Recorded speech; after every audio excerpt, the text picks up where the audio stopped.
can you just let me know at the top of the meeting? Because I don't always get to read emails all day on Monday, so.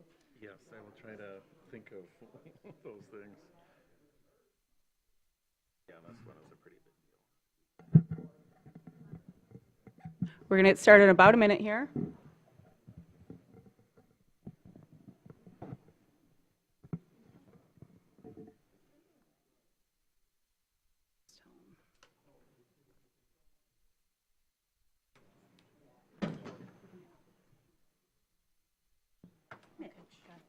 Sorry.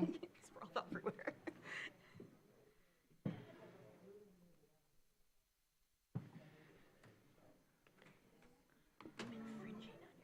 Oh, no, you're fine. I always feel like I'm going to kick this stuff down there, like break a microphone cord.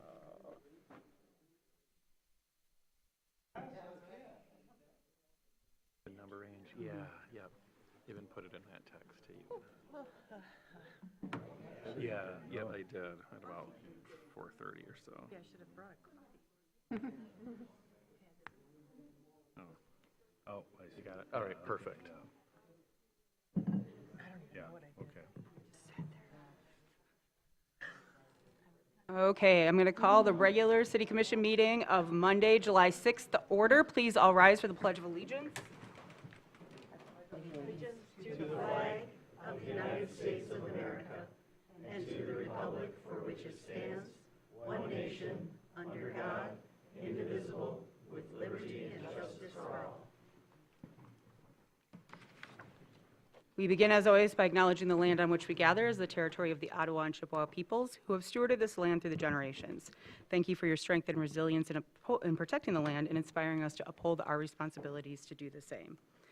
Okay, so with that, we're going to go ahead and get started here with the roll call. Sarah, first and foremost. Commissioner Bomer? Here. Commissioner Anderson? Here. Commissioner Funk? Here. Commissioner Shaw? Here. Mayor Pro Tem Ness? Here. Commissioner Treadwell? Here. Mayor? Here. And we're going to go through our usual, but I'm going to add a little something on our announcements, and unless anybody objects, for a little recognition we got unexpectedly over the weekend before we start with the regular agenda, if that's okay with everyone. Great. All right, so we'll start out, though, with announcements from the city manager, please. Yes, and I do want to first welcome Dan Kelly, our new city attorney, to his Yes, I first figured city you would. commission meeting. Thank you, Dan. Yes, so I wanted to just make a few announcements for this week, the week of July 6, 2026. First of all, we are pleased to announce the successful completion of the 2026 pavement marking program for the first time, I believe, in Traverse City's history, or at least for a long time. Those markings were completed by June 30th, and those markings, of course, play a crucial role in safety for motorists, pedestrians, bicyclists, and so they also advance the city's complete streets objectives, and I want to thank you, our mobility infrastructure team, headed by Chris Weber, as well as our city engineering department, headed by Ann Pagano, who helped make that happen. I also want to congratulate Traverse City Police Officer Krista Frzinski. She was named the 2025 National Alliance on Mental Illness Michigan Law Enforcement Officer of the Year.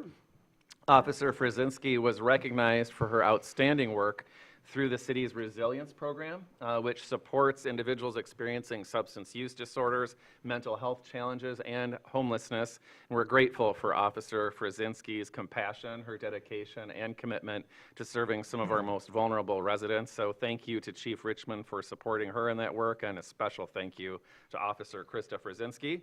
I also wanted to announce, as has been announced, that the Traverse City Police Department has increased traffic enforcement this summer in response to concerns regarding excessive vehicle noise.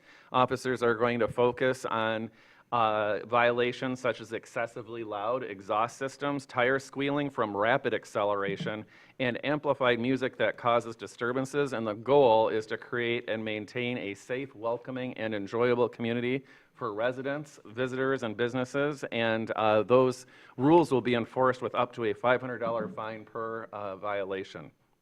I also wanted to share that President Trump declared a presidential disaster for Michigan as a result of the April 13th flooding event. Grand Traverse County is included and eligible for individual assistance and all categories of public assistance. More information will be shared here soon, but for information about the public assistance process, that'll be released in the coming days. And if anyone believes that they, or residents believe that they have losses that may qualify for that process, we encourage them to check michigan.gov/April storms. Michigan.gov/April storms. We'll be sharing that through our communication channels, and I just learned that about an hour ago. So just wanted to share that. And that's all that I've got. Thank you. All right, over to you, Sarah, from the city clerks. I'm going to keep my voice for the consent calendar. I don't have anything. Also, kind of a light week here, so yes, welcome, Dan Kelly, for us. I know I figured Ben would address it at the top, but we're very excited to have you join us here and become a more familiar face with the city residents, so thank you for that. Thank you. But the other thing I really wanted to carve out, and like I said, this was very unexpected to the point where I was standing in the crowd for the welcoming ceremony of Cherry Festival, and they called us up to the stage, and we didn't know we were getting this award. So the city of Traverse City was presented with the Arnold Family Memorial Award. I was at the Cherry Festival when they started doing this a few years ago, and Cherry Festival's always had ways of honoring volunteers and people who are actively engaged in the Cherry Festival kind of internally, I guess you could say.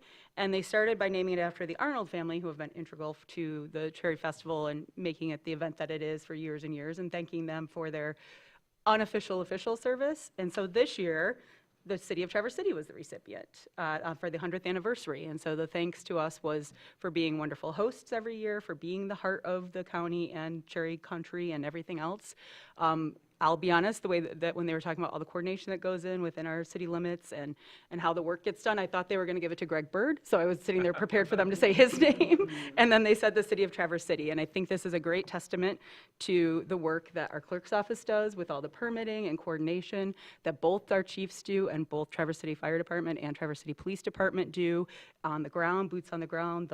Again, if anybody's had the chance to check out the kind of headquarters for all of the security, it's amazing and well done. We obviously work with the county, we work with Michigan State Police on that, but it is centered here in Traverse City, and it is the work of our great team and our great staff. And I don't want to diminish the streets and everybody else who got us our lines so the pedestrians are safer and everything else that makes this a really first-class event in the world. We hear about it all the time. I got to meet the incoming Coast Guard commander, and she was saying, what we hear a lot, but true, everybody vies for this spot, and then half the time they retire when they're done with it. And so there's a reason for that. And so this is all thanks to our staff who does such a great job helping to host this international event here right in Traverse City. So wanted to take a moment to appreciate the staff and everyone here and just say thank you for them. And we'll hang this up somewhere soon, I'm sure. But it was a nice surprise to get called on stage to make an impromptu speech to thank all of you for doing your great work. So thank you.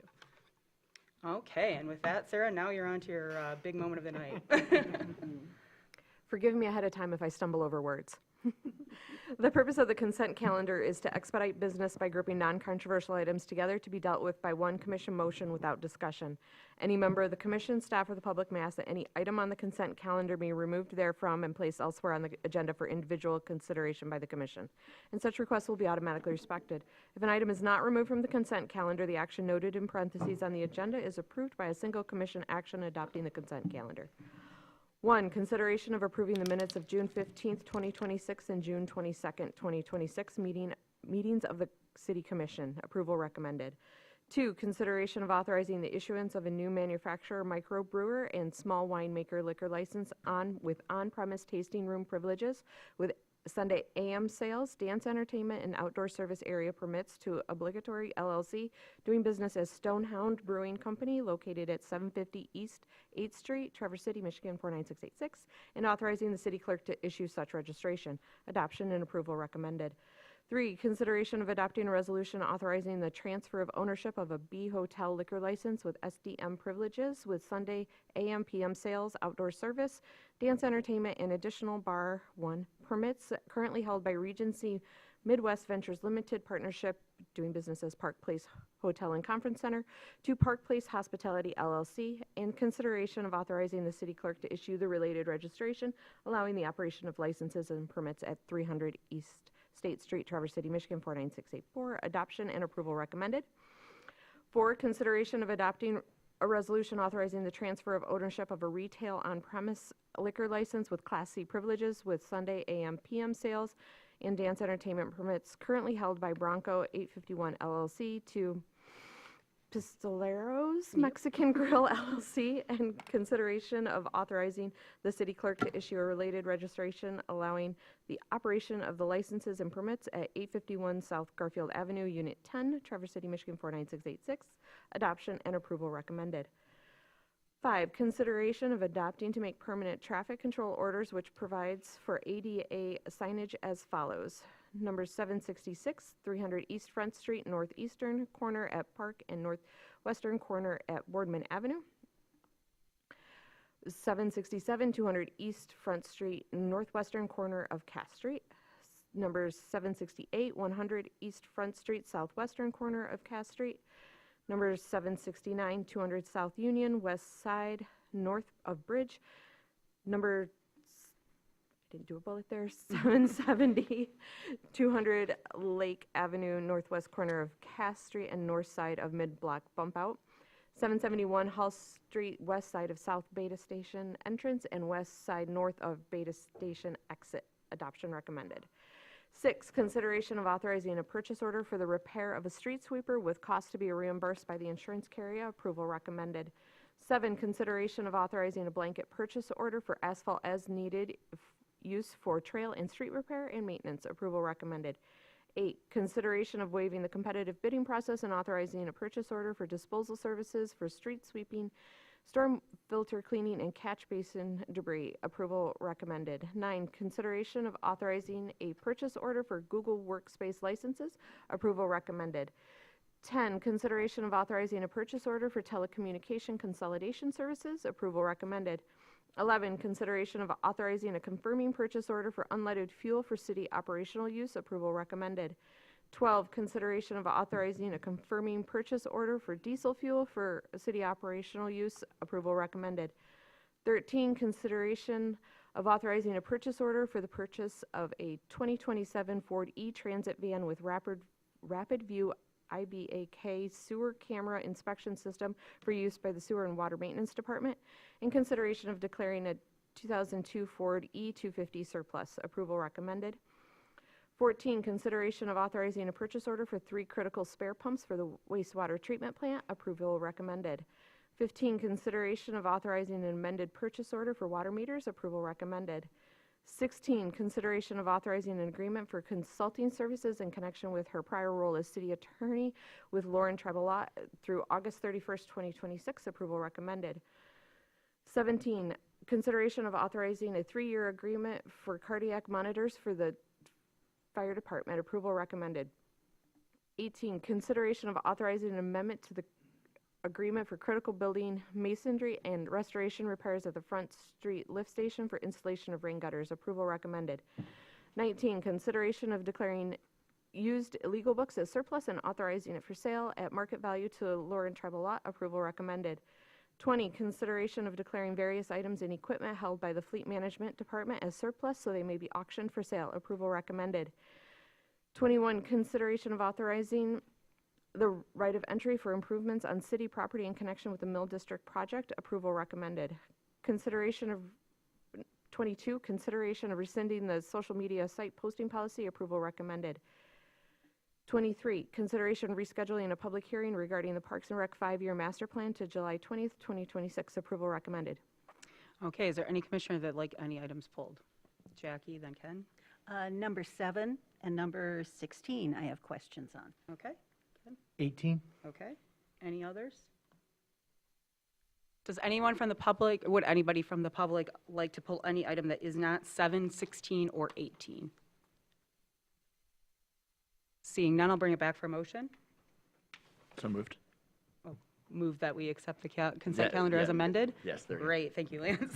Support. Thank you. All in favor? Aye. And I opposed? None? Okay, so we'll start with number 7, Jackie. Thank you. Sure. I had a question regarding the share of the asphalt usage that was dedicated to trails versus roads, and I was hoping that based on last year's usage, we might have some estimate going forward of what that would be. Yes, I can tell you that of that total, about 6,000 to 8,000 is anticipated to be used on trails. And that was out of a total of 100,000. 100,000, thank you. Great. Not to exceed 2. Thank you very much for tracking that down. I Absolutely. appreciate it. Yes. At what point should I make a motion to? You can go ahead and do it. You've got the floor still, so. I move that we accept the recommendation for purchase of asphalt as noted in the agenda. Actually, there's the official motion that's I on. won't the be numbers. able, I'm I can sorry. do it. I won't I'll Here, be let able me, to read it. I can do Someone it. The read city it for me. manager, I think what Jackie's making is that the city manager be authorized to issue a blanket purchase order to Team Elmers of Traverse City, Michigan in an amount not to exceed $100,000 and a blanket purchase order to Molon Asphalt, Inc. of Traverse City, Michigan in an amount not to exceed $20,000 for asphalt materials with funds available in general 101, major streets 202, and local streets 203 funds. That's the Well done, one Jackie. I support. Yeah, okay, and that was Heather? Yeah, okay. Thank you, ladies. Write it down, you're faster than I am. Okay, any further discussion on this item? Seeing none, any public comment on this item? Seeing none, I'll bring it back. All in favor? Aye. Opposed? Motion passes. And then number 16? Yes, I just wanted to clarify that there is some flexibility in terms of the hours availability. You know, if we have 1 week where no hours are needed and the next week 15 are needed, do we have that flexibility? And just in the because we contract? didn't get into it, this is for Oh, the, I'm sorry. no, it's okay, for the contract work with Lauren Triple Lout if we need some help Correct. after now that we've made the transition. Yes, and you did ask that question in your email, and I'm sorry we didn't answer that. That's I'm realizing okay. that now. Yes, there is flexibility. The idea is it's 5 hours per week, but a cumulative total, that would be the equivalent over, essentially almost 2 months. We just wouldn't exceed that. So the amount we're committing to is 5 hours per week as a cap average. for the total contract? Yes, yes. And we might not use it all, so. Oh, okay, Right. that was Yeah. going to be my next It's question. billable, Is so- it possible that it would be below that? I anticipate it will be quite a bit below that. Thank you. Then if someone could help me with reading that motion, go I ahead. would Sure, I can. appreciate it. Move that the mayor and city clerk execute a professional consulting services agreement with Lauren Tribolot associated with the transition to a new city attorney with the terms as outlined in the city manager's July 2nd, 2026 communication.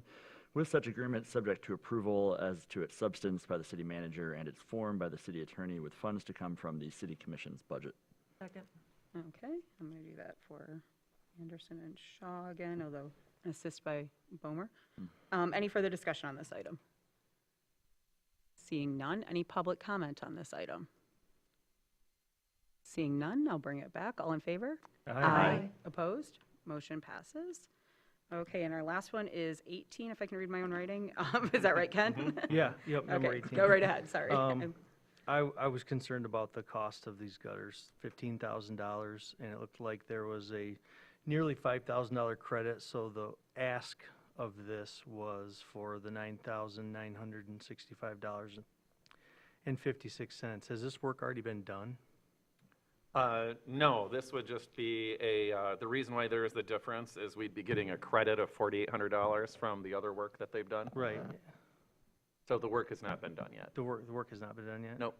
Correct. It has not been done. I wouldn't feel comfortable without seeing at least 2 other competitive bids for this. This seems like a lot. This is, Art Krieger, Director of Utilities with the city.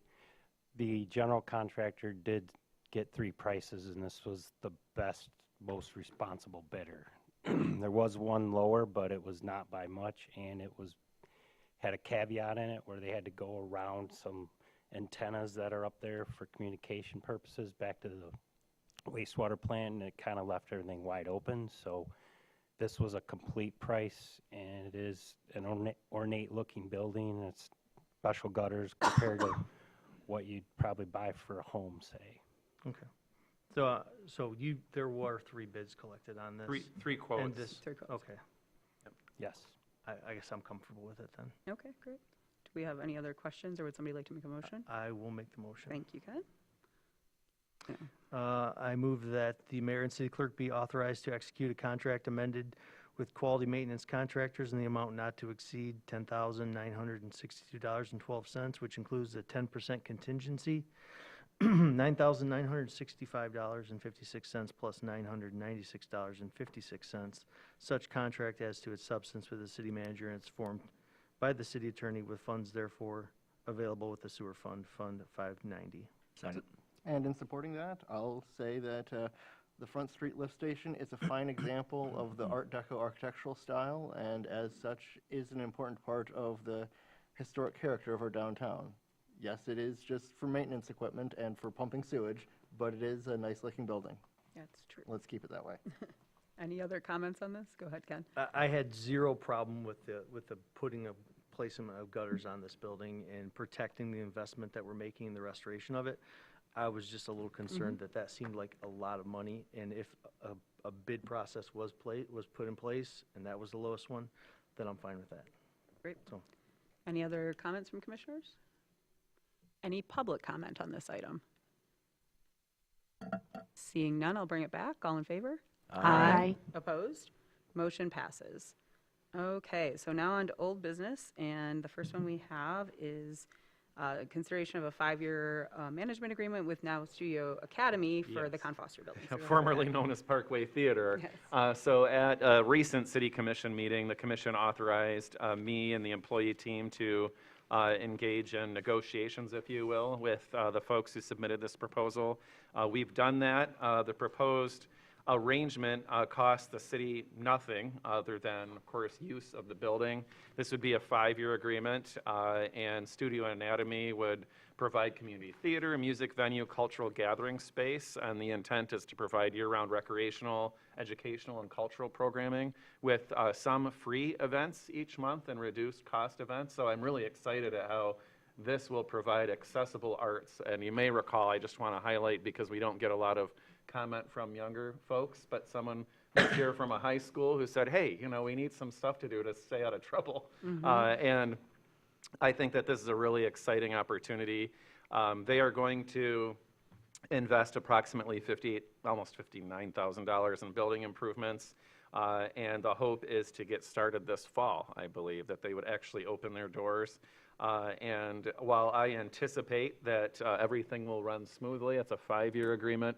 There are termination clauses if for some reason things weren't working out. I have no reason to believe that's the case, but that's a standard provision in our agreements. And with that, I would be happy to answer any questions. I did want to correct that there would be one free event for the public each week. I think I said each month, but it's each week. That's all that I've got.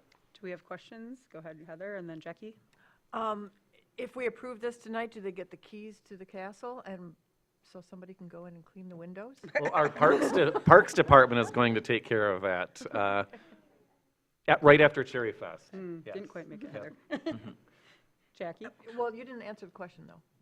Are they, Oh. do they get the keys? Not right away, but they'll be getting them relatively soon. Okay. Yes. Not this fall, but. No, relatively well soon. before that. Okay. To do all the work they need to do in order to get things open. Okay. Basically, once I's are dotted and T's are crossed. Yeah. I would Jackie? imagine within the next couple of weeks they would. I think I recall that when we began the conversation about both this and the 6th Street property, that one of our objectives was to achieve break-even status with Yes. maintenance costs on the buildings. And I know that we're looking at an accelerating, lease rate payment to the city. Does that accomplish our break-even objective at some point? Yes.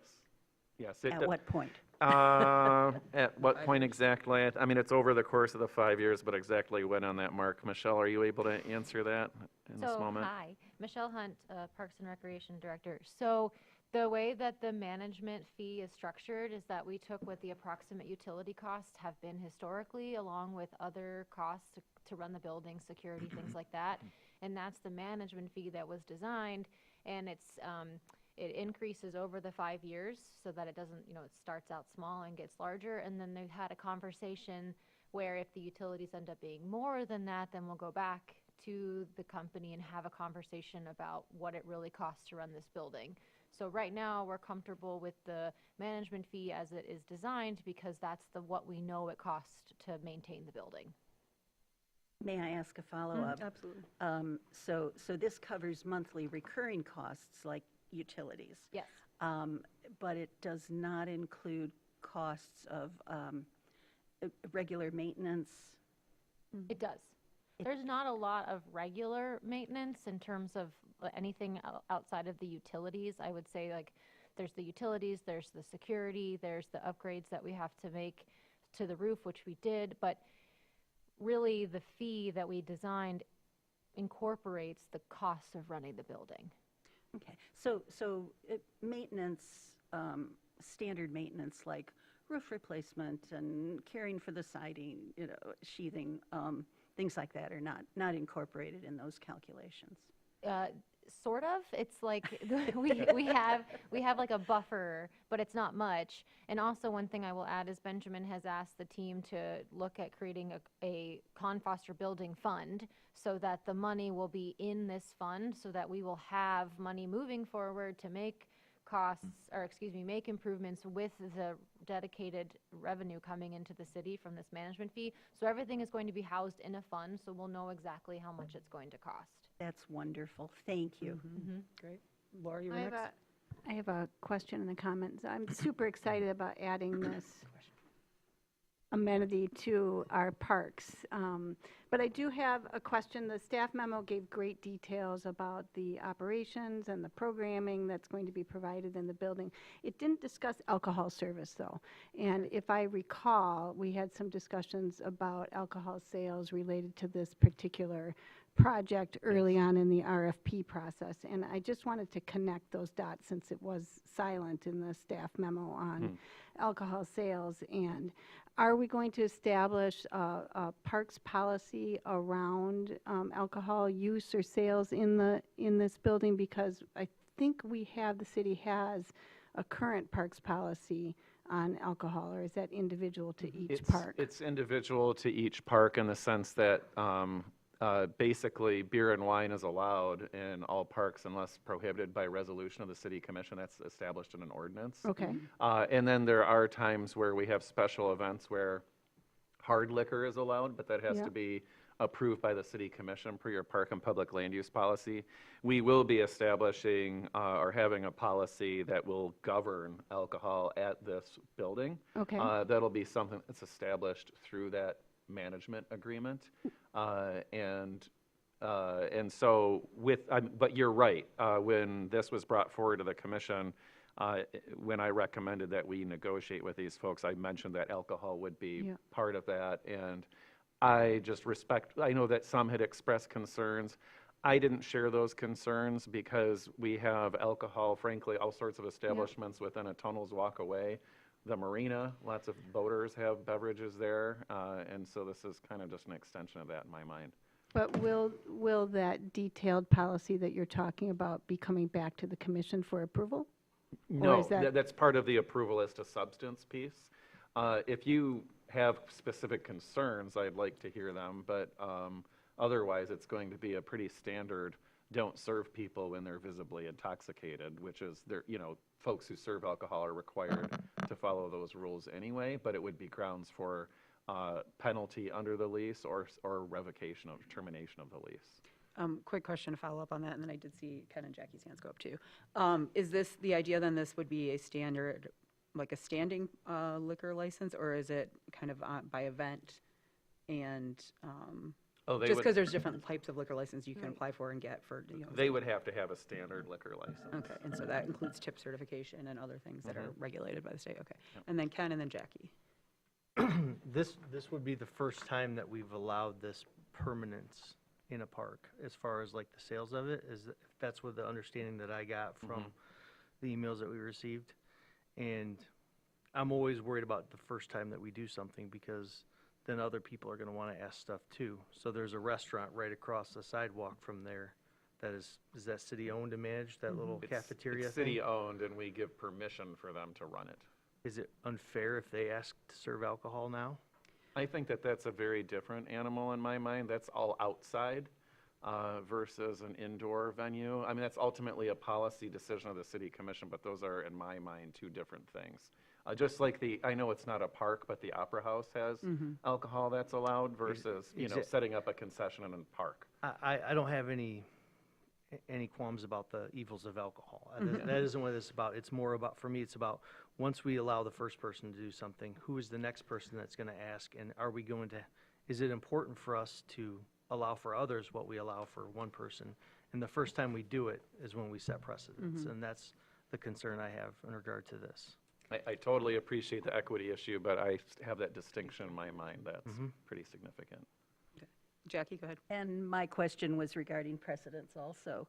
And I thought of the City Opera House. I also thought of Hickory Hills Lodge and our interest in using that as an event venue. Right. And I wondered, are those policies, do those provide an underpinning or a precedent for this decision? Not in my mind, other than, just that we have some momentum, that we've, like you said, Hickory is a facility that is within a park, technically a city-owned park, but within Garfield Township. And, Mr. Kelly can correct me if he feels differently, but the city commission has, I understand the equity concerns, but you have the ability to address these issues on a case-by-case basis as part of your policy, and your policy authority. The one thing I'd share really quickly is, as a non-city representative, but a member of the Opera House Board, they recently did go through the process of getting their own liquor license, because what they were running into was doing it as like a pop-up for certain events. Every business that participated was really great, and they were really, excited to be there, but then it gets into the problem every restaurant has of staffing. And so did they have enough people to cover the event that night and everything like that? So as we're considering, and as Ken has wisely pointed out, into this slightly different foray, I mean, we've had, I'll call it, other establishments like you noticed, or you said, Jackie, that we own, but this being a park space that, others have moved to that model of having more control over it than just doing like a pop-up or a special licensing because of that, the issue of honestly staffing and things around here. So just wanted to share that from the non-official City Opera House part. And Mitch, you had your hand up? Yeah, to that point, in just liquor license law, if you're a restaurant, yes, you can serve within your four walls, but if you are serving outdoors on a patio or whatever, you have to have either a railing or a fence or something with a little sign that says no alcohol beyond this point. The exception to that, as the state legislature saw, was to create social districts, which we have one in Traverse City at the intersection of 8th and Garfield. It is quite small, but it is a social district where you can leave that immediate premises. However, that still has a invisible line around it, and you can't take your container beyond that point. Both the Opera House, the Carnegie Building, and now the Bijou Building have four walls that when they have alcohol served there, it never leaves the four walls. Hickory Hills, it's not served strictly in the lodge itself. It can be, and I have seen it, on the grounds, but nobody is going to be walking from Hickory Hills with a drink in hand to all the way down to Sledders, which is the nearest other bar. I mean, somebody could, but it's impractical. Well, they shouldn't, and Yes. that would be where good change personnel is, to Yeah, be fair. and I'd see this as following that clear distinction of the Bijou Building has four walls, alcohol served within those four walls will remain within those four walls. And if somebody else wanted to have an event in a park, or a vendor in a park wanted to get a liquor license, they would have to find some way to construe four walls, either physically or with a fence around it. So we ventured a little off of questions. So would somebody like to make a motion? I have another question. Okay, ask your question then. Yeah. I appreciate that this is coming forward, and that though it took a lot of negotiation to get here and going through bid processes, neither of which our initial bids met what we were looking for, but we got a proposal that we're willing to move forward on. Considering the recent past of this, I am a little apprehensive with a 5-year timeline for something that is a new organization in a new space. So what is the fallback if, say, 2.5 years down the road, this organization is either financially or organizationally no longer viable, and the city is left holding the bag of what's happening with the space again. Well, I will say, I'll answer your question directly, but just to refresh everyone's memory, the RFP that was issued did say that it would be a minimum of a 5-year arrangement. So those that submitted proposals were approaching it with that understanding of relative certainty for at least 5 years. But with that said, we have, like I sort of mentioned at the top of this conversation, standard provisions for termination. So if they were no longer able to operate in a way that was acceptable to the city, meeting the targets that are outlined, including things like weekly free events, then we have the option to terminate. And if we did that, yes, absolutely, then the reality is we have a building again that we need to decide what to do. I don't see that as, in my mind, a risk beyond what you have right now, where eventually you have to decide if you're going to enter into an arrangement with somebody, and it may or may not work out. The indications are it hopefully will. Yeah, that wasn't a risk that we foresaw with the Traverse City Film Festival, Right. but it turned out to be, first, they were scaling back the number of public events that they were having and the screenings that they had, and then they ceased operations entirely there. Just a quick question. The weekly, is that much like we were talking about with the previous contract, averaging 52? Yes, Okay, that's what I yes, figured, but I just wanted to clarify for the public. Jackie and then Heather actually, and then Jackie, because Jackie asked. Okay. I am Jack- not. Go ahead. Just twirling my pen. Oh, sorry. Go ahead, Jackie. I'm sensitive to the fact that the current seating in the building, many of those seats were endowed by individuals or families in honor or memory of family members.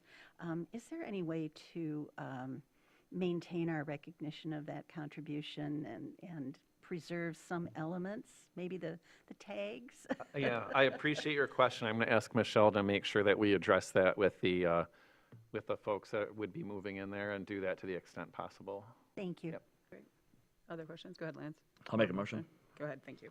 All right, I move that the mayor and city clerk execute a 5-year management agreement with Studio Anatomy LLC for the proper use, maintenance, operation, and management of the Con Foster building in Clinch Park, with such agreement subject to the approval as to its substance by the city manager and its form by the city attorney. Second. Thank you, Commissioner Bowler and Commissioner Shaw. Any further discussion?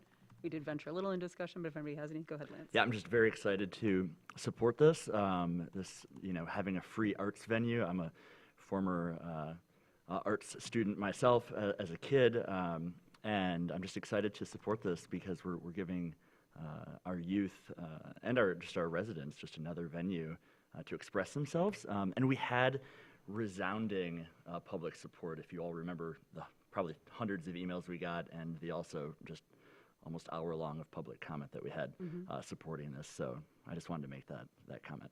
Yeah, go ahead, Laura.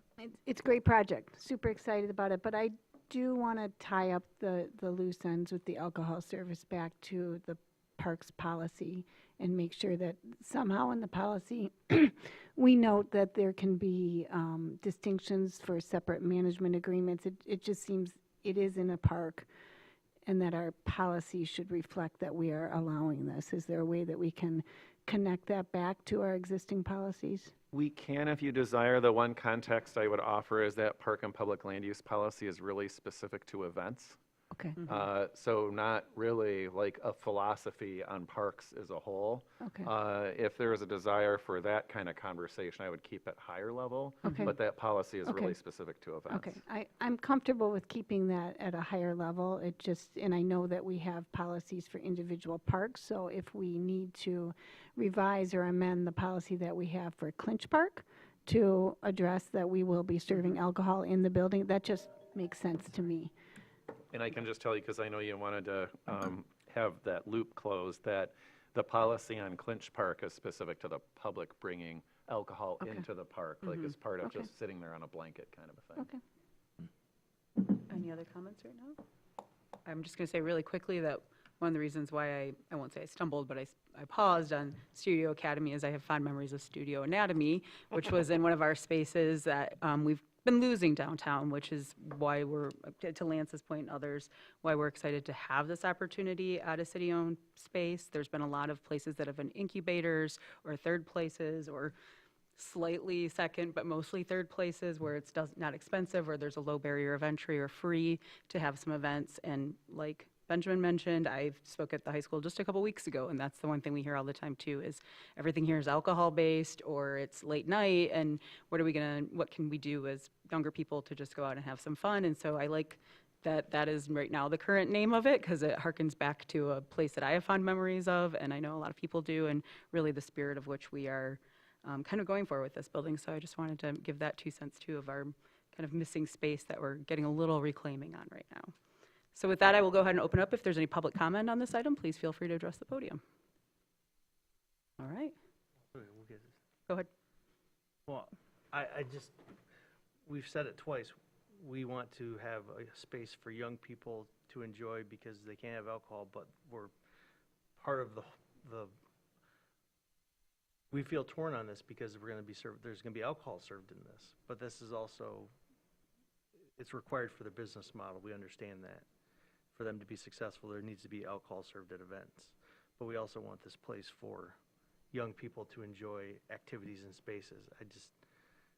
It feels conflicting, and I want to raise my hand to mention that right after you had said, I remember being a young person and there not being things to do. I wasn't that young, to be fair. But I think this larger conversation of parks and approved usages and certifications and dedications of parks is going to be a really important conversation. I agree. I would say too, though, much like the contract with Lauren that we did, it doesn't have to be at every single thing though too. Right. And so right. I think that's where we have some options of certain shows might be 21 up, some might be wristbanded, and some might be family friendly and all of that. So Yes. I think that's the important thing to underline, that we're not just opening up a bar basically. And I know that's not what you're saying, but I just wanted to clarify that for the public, that we're not turning this into the Con Foster bar either. So. And I think that's a real important expectation that I have for the management agreement, that we do have some guardrails, if you will, that it's not just, here's a liquor license and it turns into a bar. I think it's important that the primary purpose of this building is arts and culture, and I think it's just a fantastic use of the building. But alcohol sales and use should be ancillary to that primary use. Agreed completely, and just to help make you feel a little more comfortable perhaps is the folks have indicated that they could be there without alcohol, but what allows them to have these free events and low-cost events is the revenue from that. And so just to your point, it's meant to be ancillary and supportive, but not primary. And I appreciate that. That's what I was looking for in terms of policy and oversight. Thank you. And just in case, because we kind of interrupted our own process, if anybody has any public comment they'd like to make now, we kind of interrupted it. So just in case that sparked anybody, go right ahead and approach the podium if you'd like to make public comment. And it's regarding this item specifically, otherwise there's general comment on any item at the end of the meeting. Is it about this item? If it's about this item, please come to the podium, otherwise we'll take your question at the end. If you could share it at the podium so everybody can hear you. I'm going to read the rules Thank real you. quick. Yeah, I think we got to say. We ask that you state your name and address, indicate if you're a city resident, non-city resident, and/or city business owner. We have a 3-minute time allotment per speaker. When your time is elapsed, the timer will beep. Do I have to tell you my name? Yes. too? We'd love to hear it one more Yes. time. Yeah. B. Edmond. The only thing I know nothing about this project you're talking about, but I'm thinking, what kinds of activities, and you're talking about liquor primarily, but what kinds of activities are planned to draw people to come? What are they? We don't usually do Q&A as part of official public comment, but we want to accommodate you, and Ms. Hunt is right behind you. She's the Parks and Recreation Director. She can answer your question right after this, so you can So talk you to her don't right now if really- you like. Wow. Oh, Yep. so for public comment on anything, we really know nothing. The public comment purpose is for you to express your thoughts to the city commission. As far as questions, those are supposed to go to staff either before or after the meeting, because we don't get into a Q&A during official city commission meetings. But we can accommodate you by Ms. Hunt talking to you right now, so it just wouldn't be part of your public comment. Okay? Thank you. Thank you. And we'll have that answer for you. Well, no, Okay, they're going to take it offline, but I think that an excellent point that was raised here was, we're talking a lot about the liquor license. That's not what the proposal was. We had a very robust conversation a couple of months ago now when we made this decision, that this was going to be a place where we could have performing arts, where there could be other art exhibits, there can be cultural events, there can be public events with nonprofits, it could be movies, it could be bands, it could be a lot of different things, and that was the appeal of the space, I think, for all of us when we commented at the time. So to address to the public what that public comment fairly brought up, this conversation is mostly revolved around questions about the liquor license, but the bigger picture for this space and where we're at with it is much more of a community gathering space for entertainment and events than it is like we said, this isn't meant to be a bar at Con Foster. It's meant to be a public gathering space and where people can enjoy themselves and enjoy different types of art in our community. So with that, I'm going to bring it back. Any final comments from commissioners, since we've kind of gone all over the place on this one? Okay, all in favor then? Aye. Opposed? Motion passes. Thank you, everybody, and we look forward to seeing what's coming next. We don't usually allow it, but we'll allow a little clapping. Also, to all the supporters I saw at the last podcast on the Left Show, it was great running into everybody. So, oh, my computer just froze up with the vote. Hold on one second. There we go. Okay, so next we are moving on to other old business, which is consideration of authorizing agreement for the ethics ordinance arbiter services. So this is for complaints involving the city attorney. A couple weeks ago, we had an arbiter that we brought forward for complaints involving the city manager. Just a different process and different people, so that we're bringing this one forward now. If you want to go ahead, Benjamin. Yes, and the other arbiter is for complaints under the ethics ordinance for anybody, not just the city manager, except for the city attorney. And that's because the city attorney recommends the arbiter for all other complaints, but shouldn't recommend one for themselves. And so I spoke with TJ Phillips, who's a former district court judge who is also currently doing a lot of mediation work and is well respected as an unbiased finder of fact. And my recommendation is that you approve this agreement. It is just for future complaints alleging ethics ordinance violations of the city attorney. We don't anticipate any of those, but if they came forward, we need to have a process, and I'm really glad that the city has an ethics ordinance and that it's required in our city charter. And so the hourly rate for Mr. Phillips is exactly the same as the other arbiter. I will note that he offered to do it for free, which is very gracious, but we need to compensate him for his services, and he can donate that money wherever he likes if he wishes. So that's all that I've got. Just a really quick question for clarification, just because of how it was said. The ethics ordinance itself, though, allows for anonymous ways to bring complaints forward and such, so that would all apply here. It's just, this is a different arbiter. So I just wanted to make sure that people understood that it wasn't asking people to self-volunteer or put forward. So do we have any questions, or would anybody like to make a motion? Go ahead, Heather.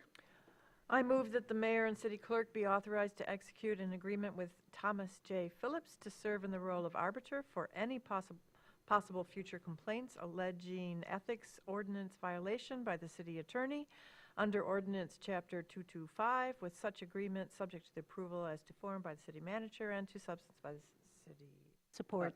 attorney. Yep. As to form by the city attorney and as to substance by the city manager, sorry. Support. All right, thank you, Jackie. Any further discussion on this one? Pretty straightforward. Any public comment on this one? Seeing none, I'll bring it back. All in favor? Aye. Opposed? Motion passes. All right, here we go. Okay, so this is the next topic of discussion is our follow-up to our conversations about the housing tools. We got into some really good back-of-the-napkin numbers on stamps on this one. It was very riveting. No, it was a good conversation. I'm just joking because we did get a lot into postage. So this is kind of the follow-up that's been brought to us. There's a lengthy but detailed motion in here, but also do we have any questions to kick it off? Go ahead, Heather. Yeah, I thought the commission had discussed a cap on the number of accepted or approved applications. I don't see that in there. I do see this 5% statutory taxable value provision, but that's not an application cap. That's like a financial warning threshold. So I'm wondering what happened to that. So I think, as I recall, that we kind of were talking about potentially having a cap, and I was a little surprised because we kind of talked about bringing it back here of did we want to have one or not because of the short sunset period on it. So if people, I would allow, well, it's a lengthy motion. I guess, Well, I'll just, to open that up again. I would like to see a cap, because staff is estimating 6.5 hours for one application. So, you know, if you had 25 applications, that's 139 hours. At 50 applications, 270. You know, this isn't trivial. And it's not just a one-time burden. There's also annual compliance and state taxes, commission reporting. So I would much like to see a cap in order to support this. Benjamin, did you want to share any ideas on the numbers and how we got there? I think I'd like to ask our city assessor, Amy Robbins, if you could join us up here. And if you can just respond, and if you've got any guidance. You know the program inside and out, and I know that I don't remember all the details with respect to when the cap has to be established versus when the program ends, and if you can just share anything that's relevant in that regard too.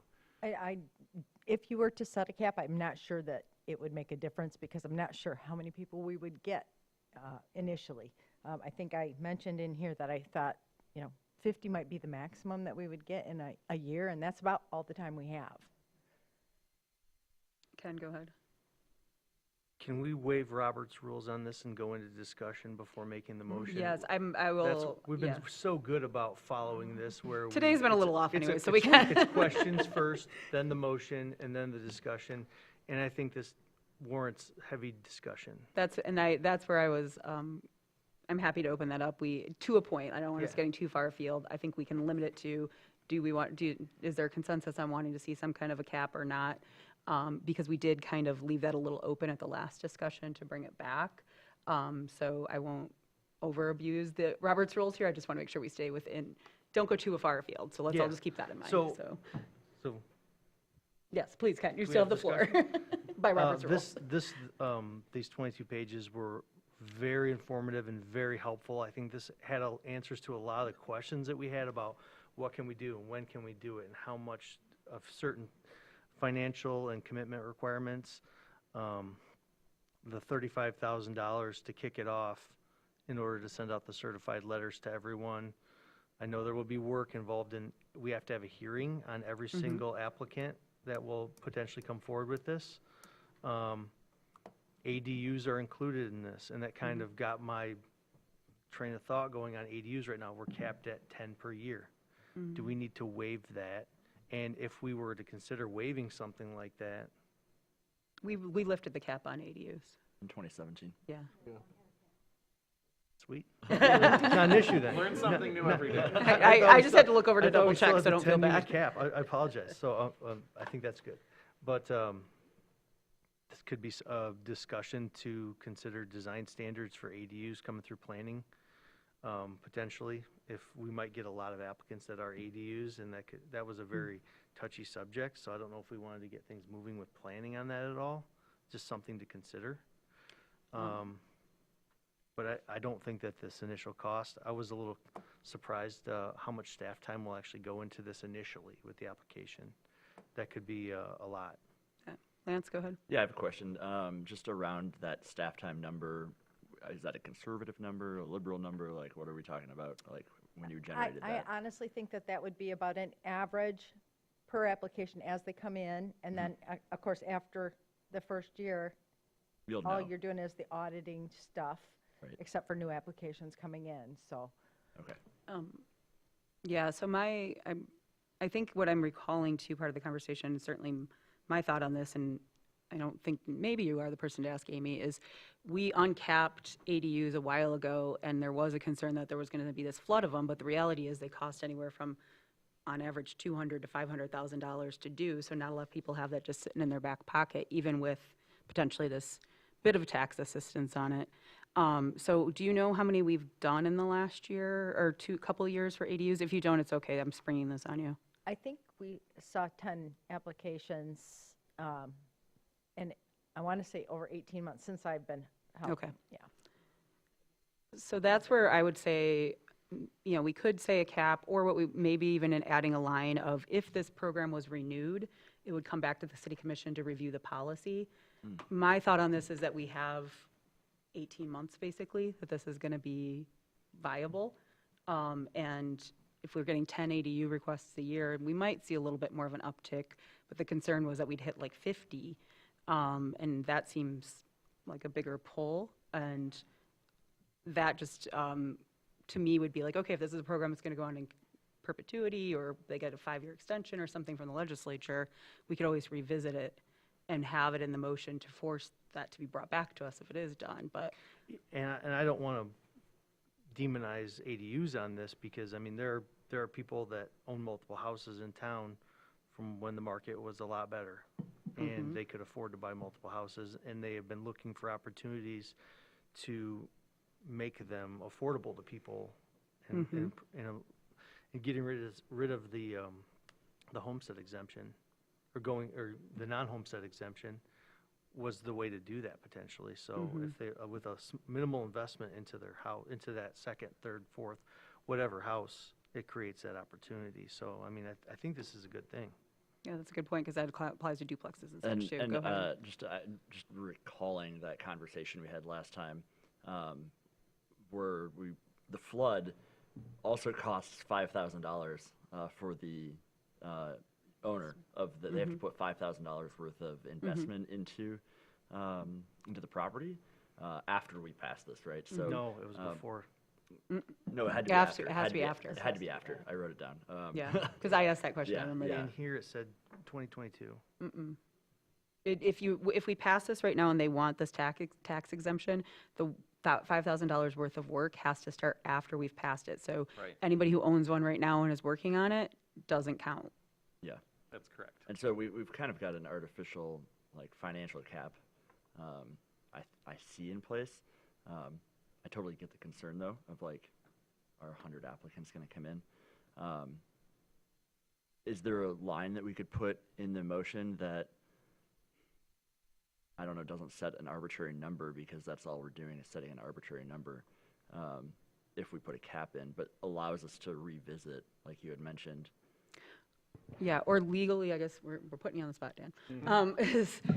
If we find that suddenly the office is getting flooded and they raise the alarm to Benjamin, hey, this is way more successful than we thought, or is that something we're allowed to tweak with certain amount of notice, or is it once we've opened the floodgate, it's open? No, you can come back and do an amendment and tweak it after for specific reasons, sure. Yeah, that's good, because I agree, Lance, that's a good question. Go ahead, Jackie. Well, I would want you to bring that to us. Yeah, definitely. Oh, I would definitely let you know.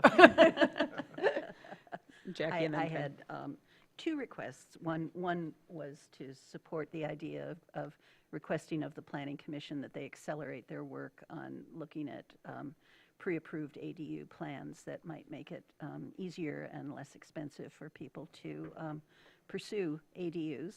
And then my second request was that I would really like to see, perhaps quarterly, if it's feasible, reporting on the uptake on this program, as well as any other responses to our density zoning changes that were passed in 2024.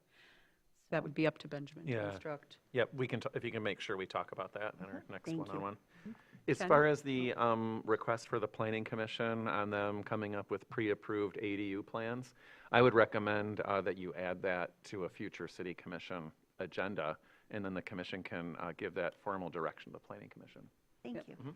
Go ahead, Ken and then Heather. Ken had his hand up first. Item 26 on page 10, is a minimum investment required for a rehabilitated facility?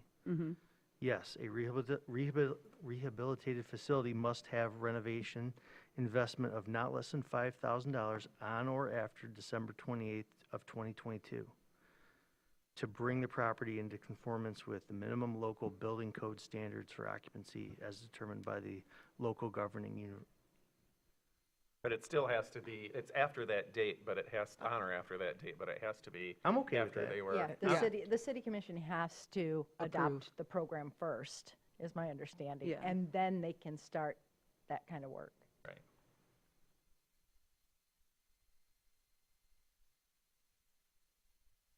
Go ahead. I think Lance. this is going to open up more attainable housing. Yeah. And so. Not opposed Well, to hold it? on. Yeah, so That's- really that's quick, right. That's Heather right. had her hand up, and then I'll go to you, Lance.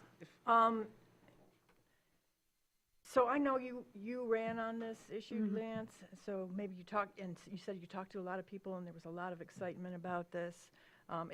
It's very experimental. Hardly anybody has used it in all the time that it's been available, which to me raises red flags. I will go along with it because I feel that there's support here for it, and, you know, I'm all for attainable housing, even though I wish it wasn't 120% AMI. But if our goal is really infill housing, small infill housing, we can do this. For the cost of the mailing alone, we could have those pre-approved ADU plans. And I really think you could get more units out of those than you, well, we'll see. I'll bet you. I would love to have both. Yeah.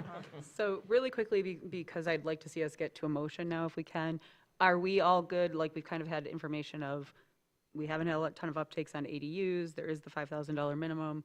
We will get checked in if the numbers are out of control. There's some hesitancy to arbitrarily pick a number. Are we good with proceeding, but knowing that staff has been acutely made aware that if there's an influx, that they will let us know and we can later go back and amend it if that's needed? Or did somebody want to, or are we looking to have that baked into the motion? I have just a point of clarification on the cap, because I'm trying to understand Heather's request or suggestion that we include a cap. Is the cap for staff time, that you're trying to protect staff time, or does it relate to the underlying loss of tax revenue? I think it's going to cost us more in staff time than it is in the revenue loss. Yeah. That helps. Yeah, I guess I'm where, like, if we're starting this out and we don't know where it's going, I'd rather err on the side of staff letting us know and bringing it forward than picking a random number, only because going back to the ADUs, although this is not limited to ADUs, I've heard from some people saying, well, aren't the permits really hard to get? Because there has been a cap in the past. So I think if we arbitrarily put a cap out there, I don't want people worrying that there's been this rush or that there's some magic number that we might have already surpassed and it's not worth them checking into it. But I also do want staff to definitely feel like they could come to us if it's becoming, hey, we refigured it, it's like 15 hours a person, and so maybe we do want a cap, even if we're not seeing a major influx, or, you know what, this is going at a great pace, here's your quarterly update or some kind of update, and we can see the numbers ourselves, or, man, everybody wants to do this now, and we really do need a cap to help us, even if it's only 5.5 hours. So I'd like to, that's where I'd lie. Yeah. I'm seeing some head nods. Is everybody okay with that, of that being the standard? I'm comfortable Okay. with the quarterly reports providing a gauge on staff time, and if it's out of control, we can tweak it. Amend it. Okay, so then with that, do we have a motion, or does anybody have any other questions? Go ahead, Lance. I'll make the motion. Let me get to it. It's really It's long. a big one. Yeah, It's is it 147. Is it on the bottom? Very top. Very top? It's not bolded. It's Oh. not this time. That's all It's the not, language okay. under recommendation. Yeah. Starting with that, the city commission. There we go. Thank you. I move that the commission concurs with the proposed attainable housing and residential housing districts as submitted with the official meeting materials for the July 6, 2026 meeting of the city commission, and further, that the commission approves any necessary documents required to complete the required public notice in an amount not to exceed $35,000, and further, that a budget amendment for use of general fund balance, Fund 101, in the amount not to exceed $35,000 be approved, and further, that the public hearing regarding the establishment of the districts be set for a date not less than 10 days or more than 30 days after the mailing of the public notice. Support. Thank you for that, Jackie, and thank you for that.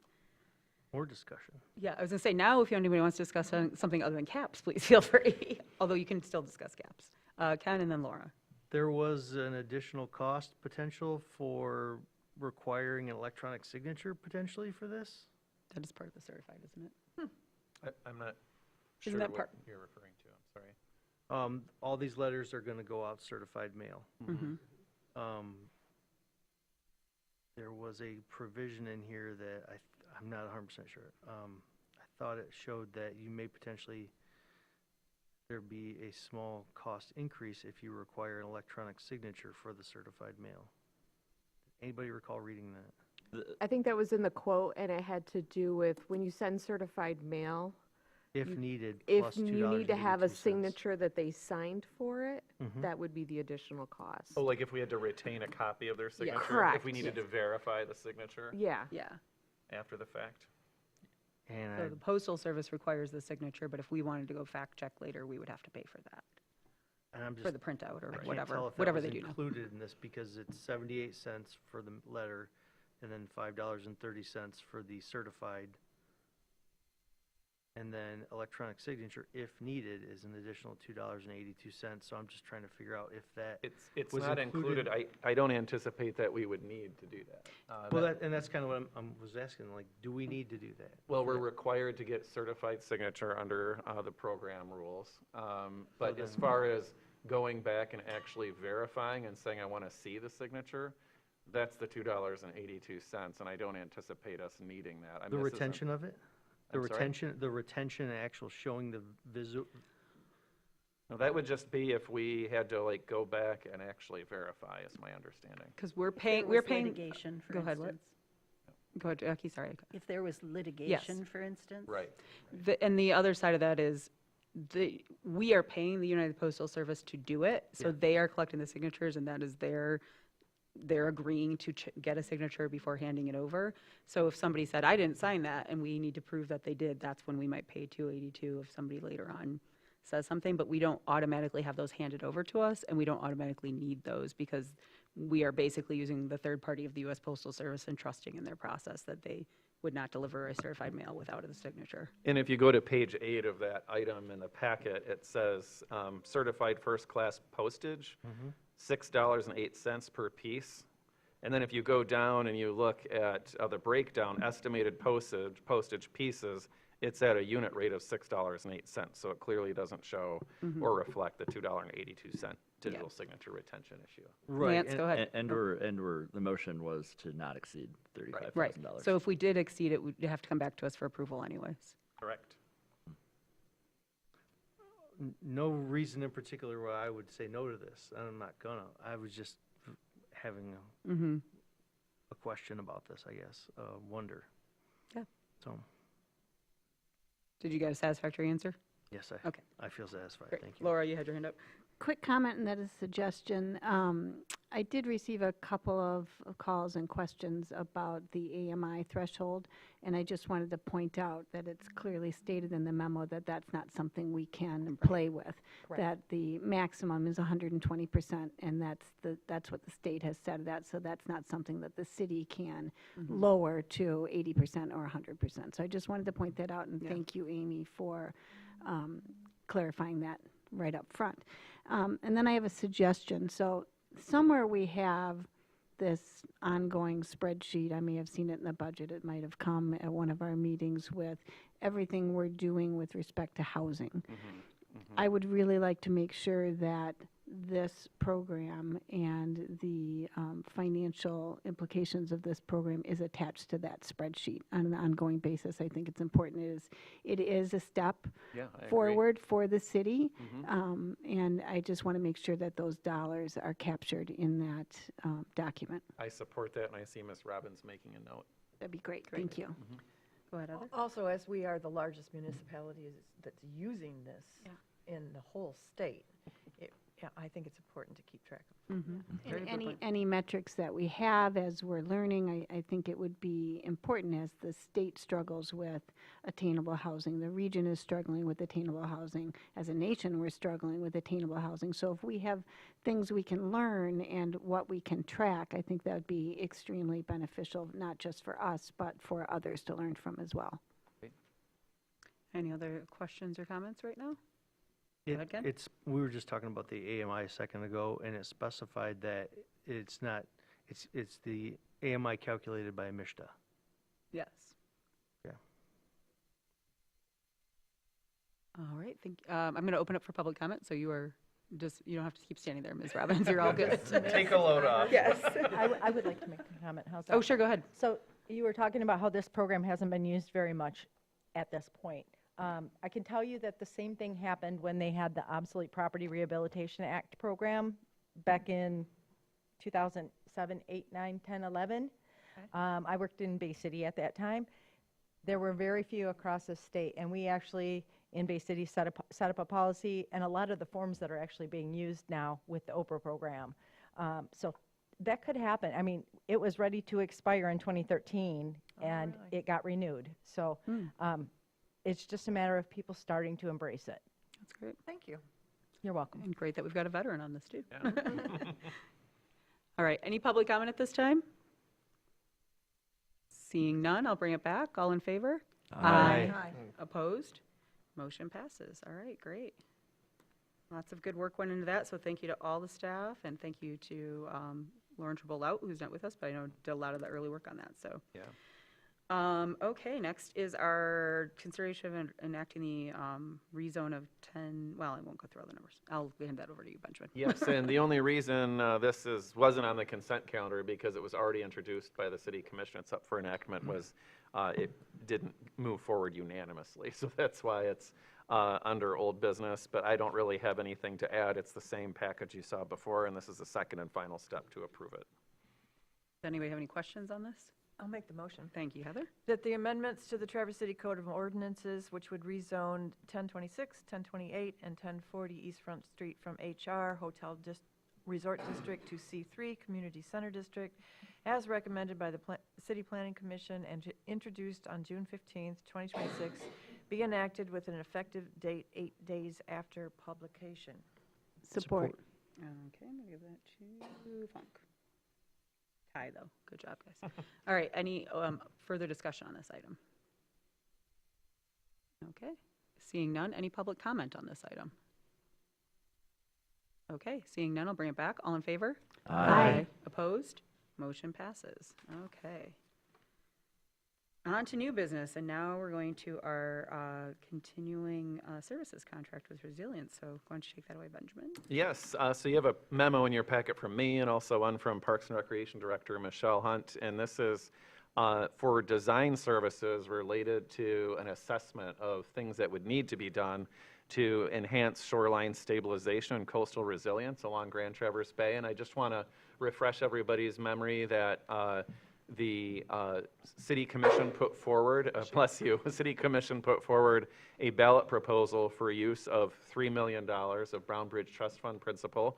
Commissioner Shaw served on that ad hoc and advocated heavily, and the commission supported $1 million allocation for shoreline stabilization. This work, which would be for $357,000 up to that over a 5-year period, would be to have the analysis work done, and it then tees us up for what we hope to be several $1 million, potentially up to $20 million and grant funding. That would end up coming back to you. It's not a guarantee, but we think that we know that this work is important regardless, and it sets us up for success in securing substantial grant funding. I will say that $20 million is a big number and is exciting. It might be even a greater need than that, just in terms of managing expectations.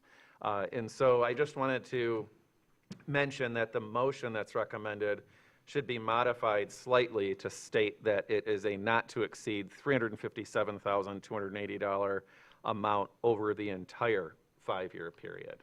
So I just want to make that really clear. So it would be a 1-year agreement for $357,280 with the option for me to extend it for up to 4-year terms, but not exceed a cumulative total of $357,280. Go ahead, Heather. I just have a quick clarification. It wasn't just me and the commission that advocated strongly for the shoreline restoration. We had extensive public input, Yes. and that was the #1 thing that people wanted. Yeah. Okay. Thank you. Especially the watershed center. Yes, yes. And just to clarify as we go forward, I appreciate, Ben, you underlining all the potential that this brings, but this is a $357,000 contract for consultants to help us leverage that. So I don't want somebody later on, sometimes we get this of, weren't we getting $20 million from somewhere? So right, that's potential fair, yes. for that, potential for more, maybe less, but this is just hiring consultants that are going to help us because our staff is working a ton already. Go ahead, Jackie. I think this is a follow-up to your comment. Yeah. I know there was a scope of services within our packet that had 13 separate bullet points. for the benefit of the public who hasn't perhaps read the packet in depth, could we get just a thumbnail Sure. overview of, what do you expect in the coming year? Yeah, so they're going to evaluate existing survey data to support planning and design. I say it's topographic and bathymetric survey data, wetland delineation, a dashboard, basically an entire inventory that is developed and analyzed by a team that brings a strong combination of coastal engineering experience and ecological restoration as well as landscape architecture. Perfect, thank you. Great. Good Yes. question. Other questions or a motion? I have a couple questions. Okay, go ahead, Laura. So I know that there was a lot of time and resources spent, like, going back on plans and shoreline plans, and I'm remembering Your Bay, Your Say, and all sorts of other shoreline planning efforts. So I'm hoping, and this is kind of a question, kind of a hope, that prior work will inform some of this work. I mean, there was a lot of work that was done previously. So that's just kind of I think it's important that we go back and look at the plans that we have done before and the stabilization efforts that have been made with the shoreline, because I think there was some good work in there. And then my question is, so I went through the proposal, great, looks like GEI is a perfect firm for this. They have significant coastline experience and Great Lakes experience, but something that distinguishes our shoreline from other communities is that, as Mitchell has pointed out before, it was an industrial mecca for decades. And we had an old power plant that sat where the open space is now. There was a coal gasification plant that sat on Hall Street. There was an old railroad connector that came through there.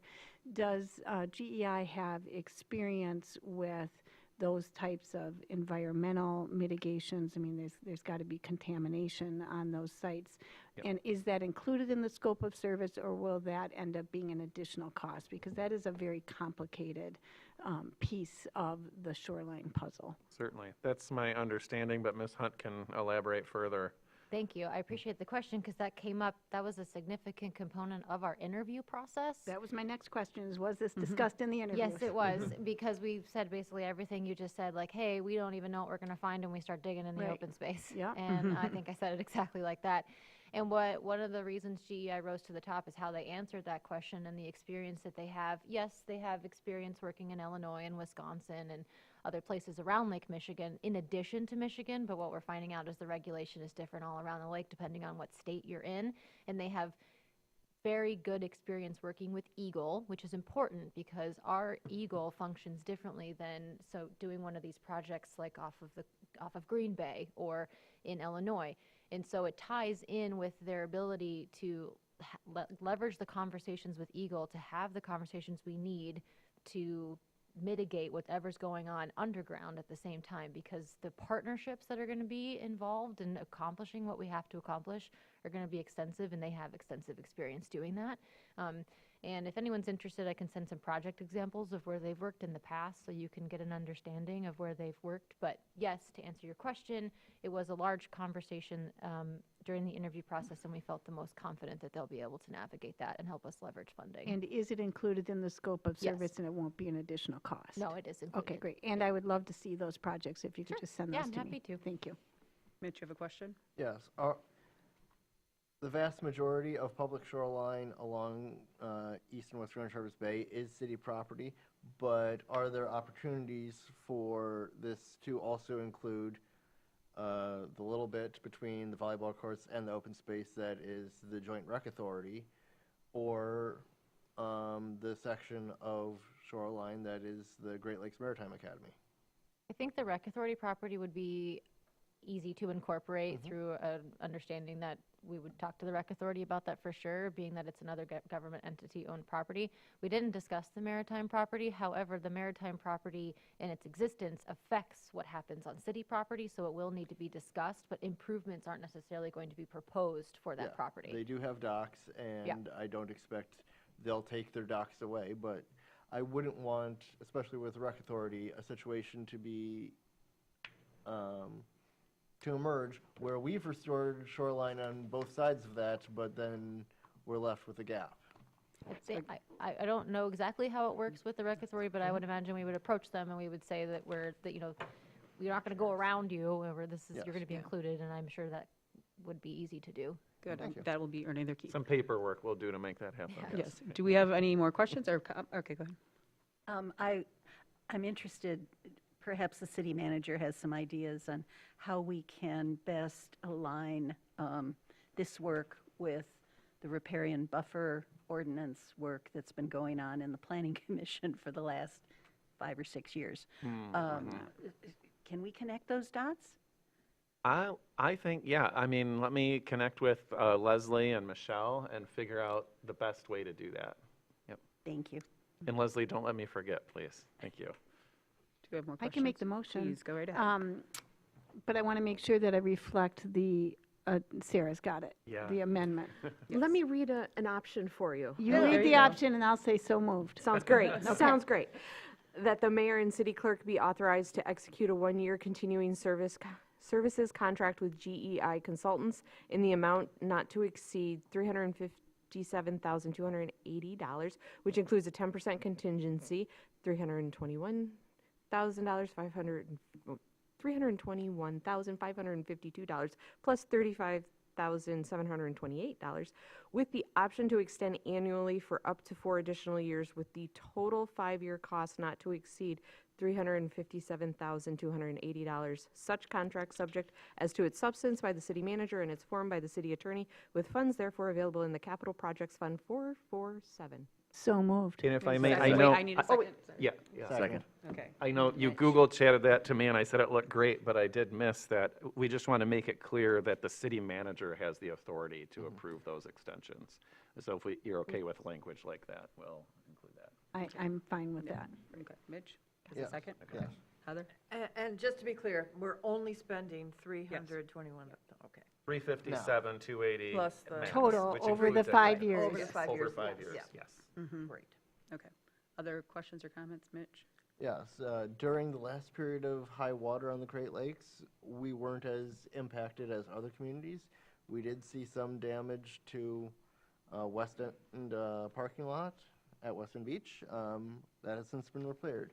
We saw some flooding at Clinch Park Marina. That's also been repaired. We had some subsidence at the open space. That has all been repaired. But I am very excited about the prospect going forward that we are looking at a longer-term vision of coastal resiliency and how we can improve our shoreline for the next period of high water, for future floods that we, in all likelihood, will have, whether they come from runoff from streams within our city, whether they come from the river flowing out, whether they come from the bay itself. We are threatened by potential changes in water, and this is something that can improve the resiliency of our shoreline. It can improve the ecological health of those wetland and riparian ecosystems. And as we've seen during the air show, during the fireworks this weekend, there's a lot of people that love to sit on our beaches and the grassy areas immediately beside them. And if we can protect those areas and make them the best park setting that we can, that's a win-win-win for Traverse City and all who enjoy it. I'm excited to see this moving forward. I don't want to say that we will automatically get tens of millions of dollars in grants, but I am anticipating that there will be additional funding. I'm hopeful that we can do a fantastic job and get a great shoreline for the future. Great. Any other comments from commissioners? All right. Any public comment on this item? Seeing none, I'll bring it back. All in favor? Aye. Opposed? And just to thank the voters of Traverse City who gave us the money to do this in the first place. So next item up for discussion is the DDA tax increment financing plan that will go on the ballot. And I believe, Mr. Kelly, you wanted to kind of offer up something that has been Sure. noodling Yeah. since an email earlier today. Yes, right. Okay, I've had an opportunity to review the packet and all of the information with regard to the ballot language for the extension of the DDA. We received an email that laid out a couple of good points. However, having addressed those points and talked with 2 of the 3 lawyers involved, this is a recommendation from the Downtown Development Authority for the proposed ballot language. I'm comfortable with the ballot language. There could be some adjustments with regard to the costs and the actual revenues that might be estimated in the future, and that's legitimate to put an estimate of what you might expect, as long as that's based upon some good faith factual analysis, which in this case your finance director has given us numbers. And with regard to the reference of the taxing authority having a refund of 30%, that is what the DDA's plan provides for. And so I think that the ballot language as written is satisfactory, and it is transparent in terms of what the actual underlying DDA plan intends to do. So I'm comfortable with it, and I think there was a lot of thought put into it by the lawyers that prepared it. Thank you. And if I may just add to the projected revenue that would be captured, that would be included in the ballot language, we specifically recommend that it say approximately $127,358,608, which is the dollar amount that was initially indicated, up to $139,959,327. And that is, as Mr. Kelly alluded to, that's been verified by our city treasurer finance director. These are estimates, but given inflationary factors and those things, it seems legitimate to have that range in there. Again, it is indicated or proposed to be indicated in the ballot language that those are estimates, because we don't know exactly, but they are good faith, financially vetted by professionals estimates. So I just wanted to make that clear as we move forward, that as we discuss this, which ultimately does have to go on the ballot, but that we did have our new attorney give eyes on it, and that there will now be this amended, this range of estimate. So just as we start our discussion or have our motion, that is clear that that's part of that conversation now. So, Laura, go ahead. So the proposed ballot language is amended from what we're seeing in our packets to include a range of the 127 million to 139 million? In some change, but yes. Okay. Yes. And it will be clear and transparent to the voters that that is an estimated range, because that's our goal. Right. As tonight, as city commissioners, it's not to weigh into the merits of the plan, it's to approve the ballot language so that it's clear and transparent to the voters to make that decision. That's correct. At this point, it's a ministerial function, and you're obligated to put it on the ballot. Okay. Lance, did you have your hand up? Nope. Oh, sorry. Everybody's playing with their pens tonight, which is totally understandable. Heather, go ahead. Yeah, I'm confused about the refund language. I mean, it's my understanding that there is no refund going on. There's just not going to be the whole capture. So I mean, if you're saying, okay, well, the DDA has decided that they're not going to capture the 100%, they're going to give back 30%, that's still not a refund. Well, the city would be collecting the money, so that, just so everyone's clear, the DDA doesn't actually, like, the money, they don't collect the money physically, I right? know that, So it's, but I'm only saying because some people think that that's the case. So the city treasurer sends out the tax bills, collects the funds that are to be collected according to all the lawfully in place millages and so forth, and then would return the 30% essentially of that capture to the taxing jurisdictions. Go ahead, Jackie. And Heidi Sheppy, our treasurer, is here, and she can correct me if I misspeak. Can I can let you come back, Heather, but Jackie, I think might clarify. As you describe the process, it occurs to me that rather than return, it's actually retain, isn't it? No. I think you could, I mean, you could consider that to be a more appropriate word, I suppose, but, so Heidi, can you say did I say that right, how the process would work, or is there a clarification? Yeah, so when we calculate the TIF capture, it's in the system, so we kind of plug the numbers in and let the system do the work. We do what's called exclusion factors, so you have your base, and then you have your taxable value, and then it calculates that difference. And then so wherever we land, we would incorporate those numbers into the exclusion factor, so the system would calculate exactly what everyone should get, and then we would distribute it proportionally. So it actually, the system, it should be relatively easy. So you're saying it will be collected, but because of the way this would, if passed, the way this would say is you collect the whole thing, and then you collect the whole thing, not the DDA, you as the city collect the whole thing, and then 30% within that TIF district will go back to the different authorities based on the slice of the pie that's supposed to be. I'll collect a tax bill. Mhm. I'll get $5,000, and that'll be a proportionate $100 here, $100 there. Mhm. What I will do is I will withhold, when I pay TCAPs, I will withhold only the portion that the DDA is eligible for, and the rest will just go to TCAPs. Mm-hmm. Yes. Ken? And then Heather, sorry. Heather. Well, actually, Heather, you had your hand up. And Yeah, please go ahead. Yeah, so that's why it doesn't make sense to me to use the word refund, because in fact, it's not being captured anymore. It's not being refunded. It's just not being captured.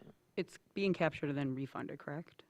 Or given? That's And not I what she think that's said. where the attorney, I mean, the capture, because it is a DDA and it is being extended versus not new, I believe capture is the appropriate word. Okay.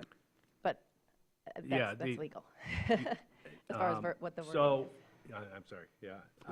So my understanding is that the city will collect the full 100%, and that 30%, whatever language you want to use, refunded, reimbursed. The plan actually indicates shared back. So there's a couple of different ways of describing it, but 30% would go back to the taxing authorities under the plan. Yes. The DDA will never get it. I mean, just to clarify, it's not like the DDA will get it and then the DDA will give it back. The DDA will only get what is the agreed amount, but the Right. city will get it because the city is The taxing the entity. authority.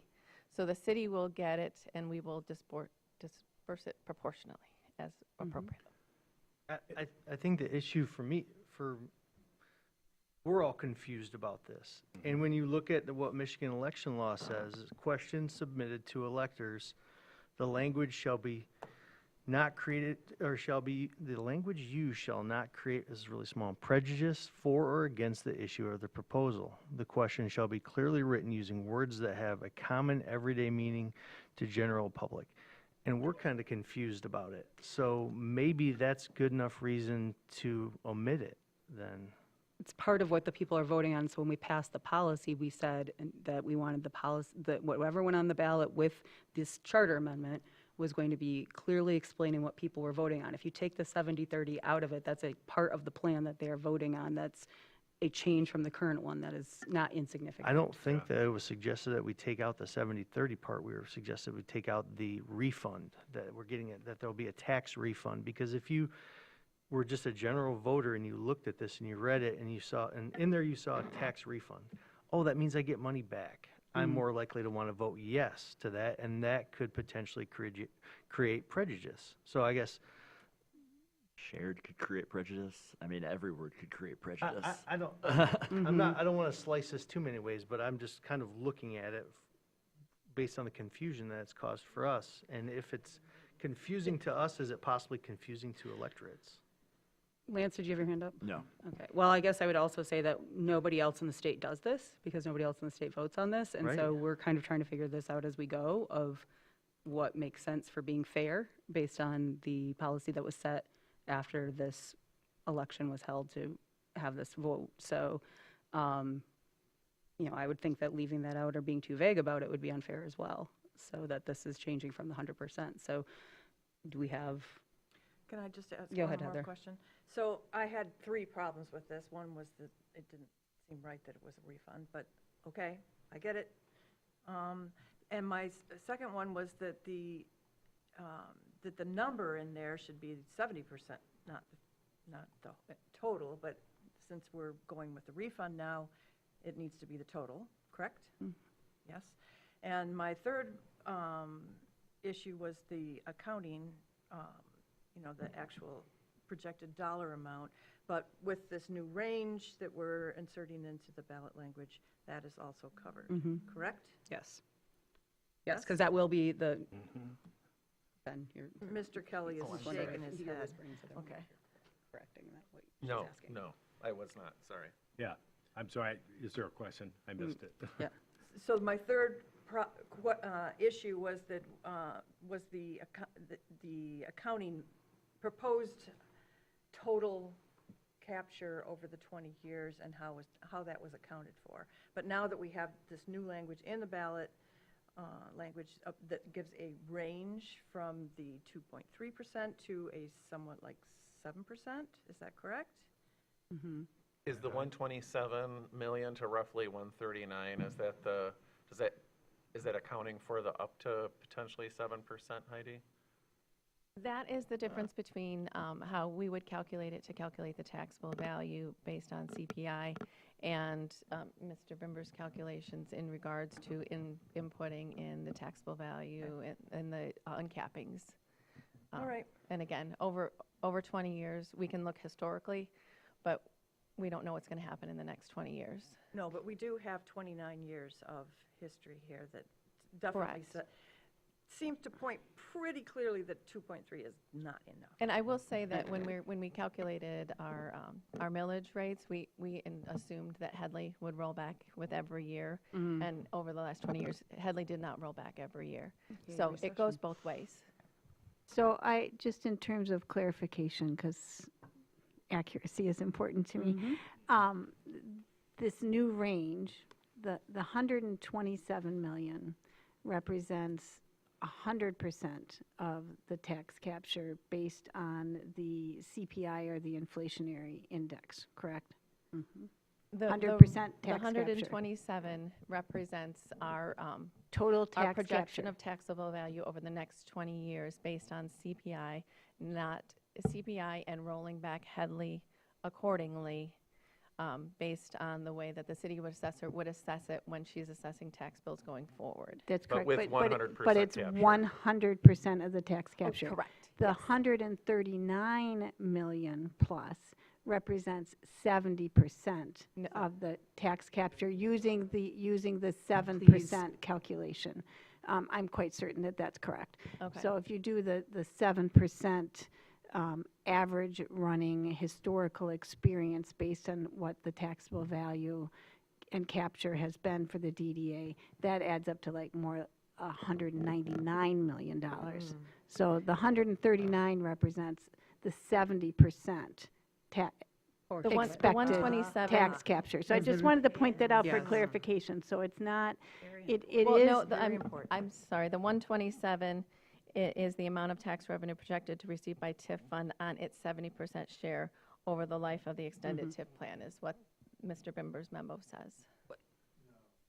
I'm sorry, we're getting into discussing a memo that not everybody has and that is not produced by staff.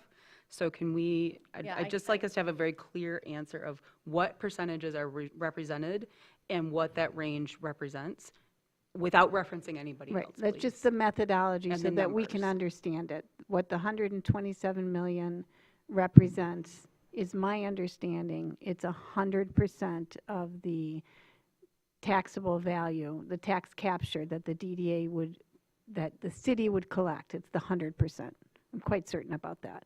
127 is the estimated TIF in total. Correct, According to the 100%. DDA plan. And the current ballot language, adding now a range, we would distribute 30% back to those other taxing jurisdictions.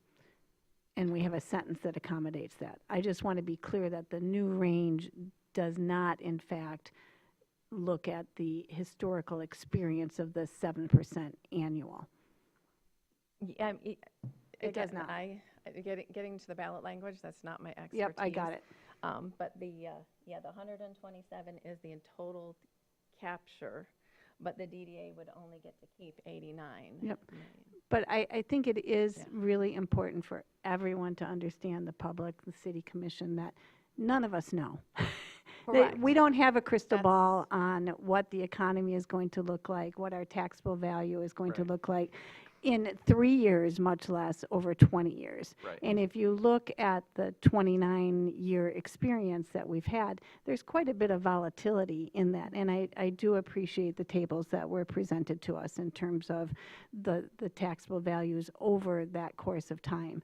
We've gone anywhere from 12% increases to 1% increases. So, you know, there's a lot of factors that go into this. It's not just inflation, it's uncapping of properties, it's commercial development, it's how our downtown is working. And none of us know what the number is. So I feel comfortable with an estimate, like a range feels better to me rather than saying it's going to be $127 million, or it's going to be $199 million, or it's going to be 130. None of us know. Correct. And I think all we can do is provide a good faith estimate based on varying methodologies. So the CPI is, it's an easy, quick number, and it's something that I think is a conservative, kind of a conservative approach. But there are other methodologies that you can look at and use. So without espousing any of the methodologies, I feel comfortable with a range. Well, do we have questions still? Okay, Heather and then Yes, Jackie. It's like, why are we going to ask voters to authorize another long-term capture if we're, and use this less than accurate historical methodology?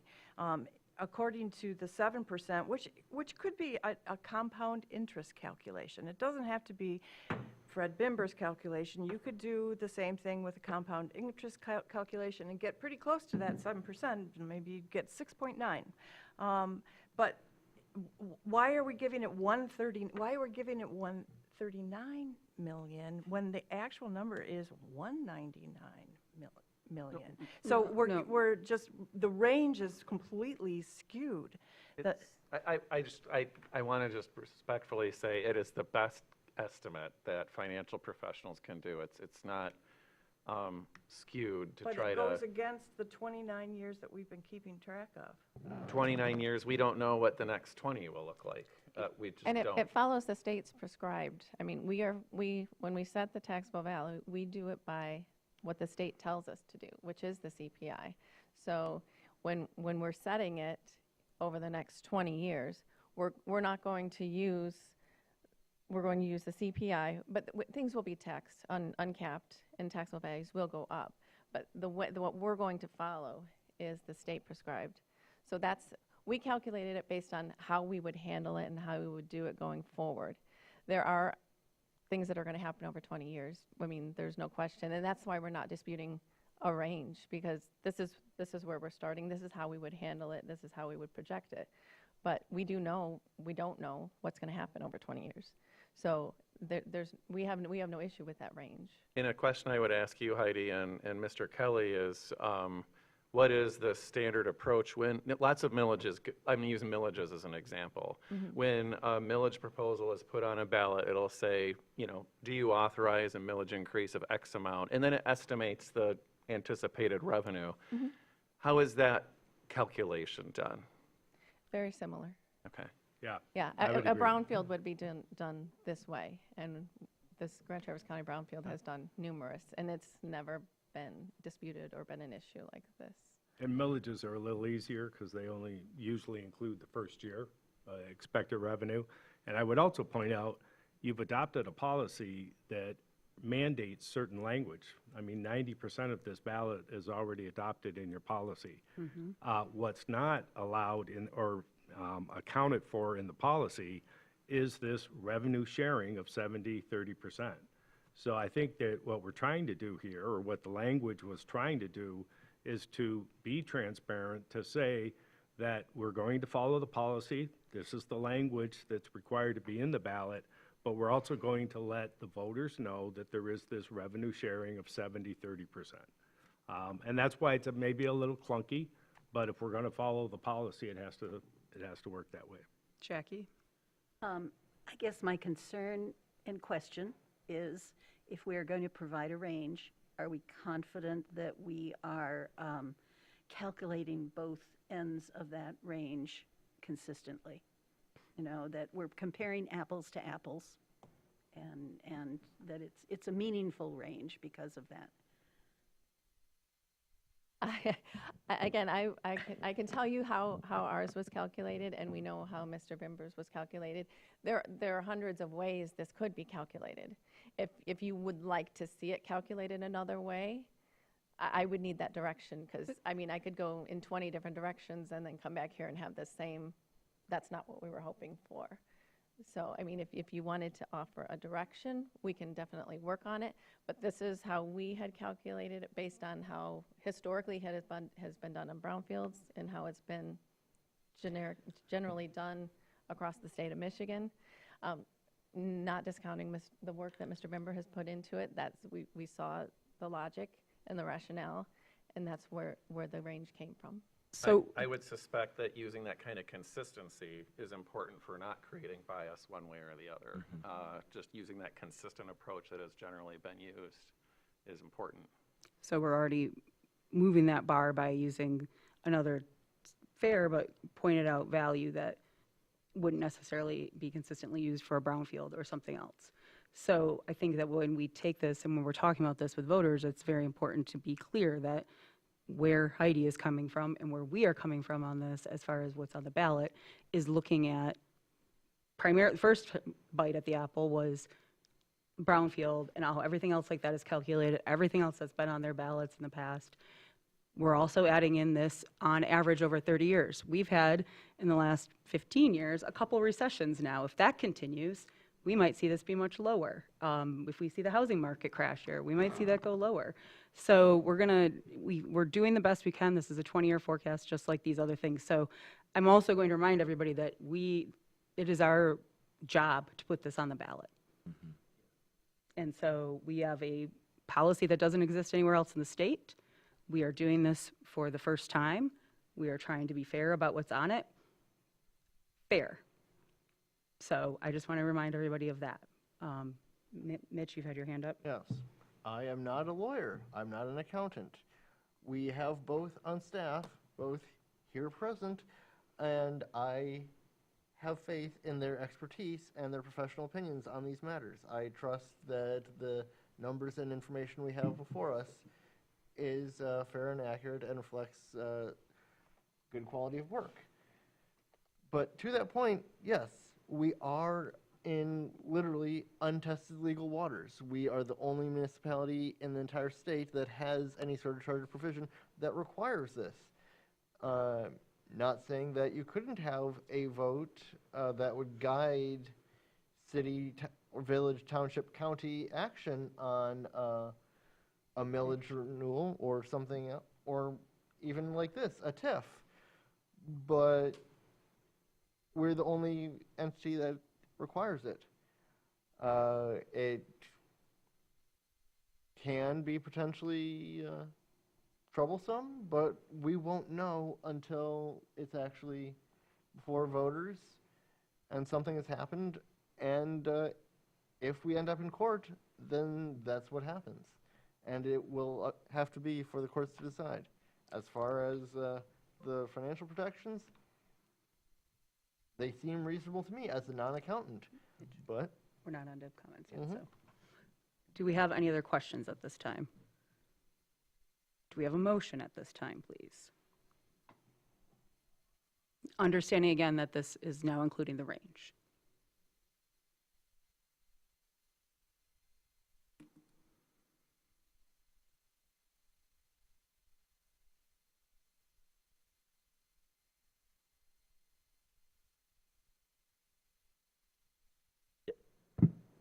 Lance, your hand up.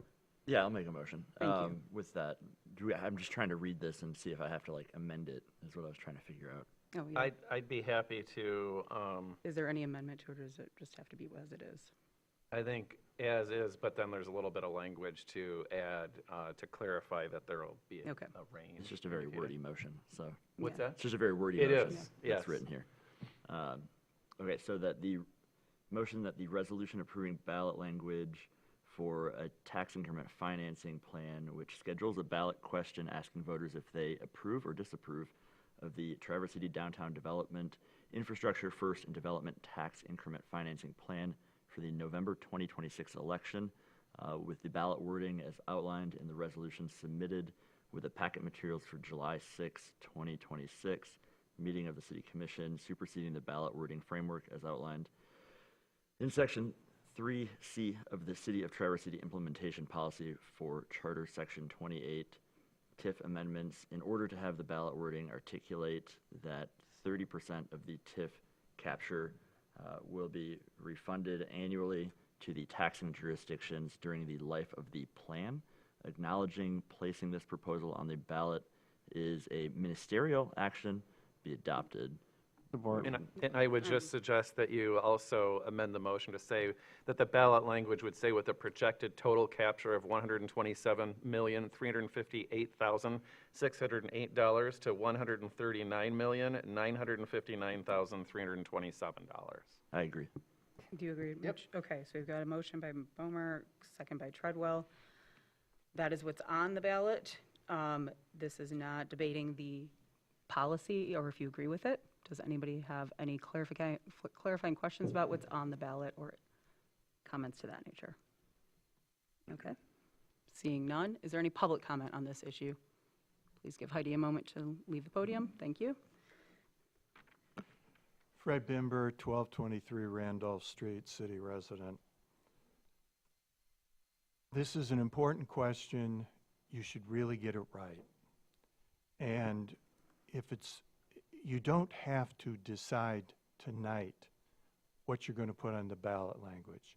Your deadline to do that, to have the ballot language, is about August 10.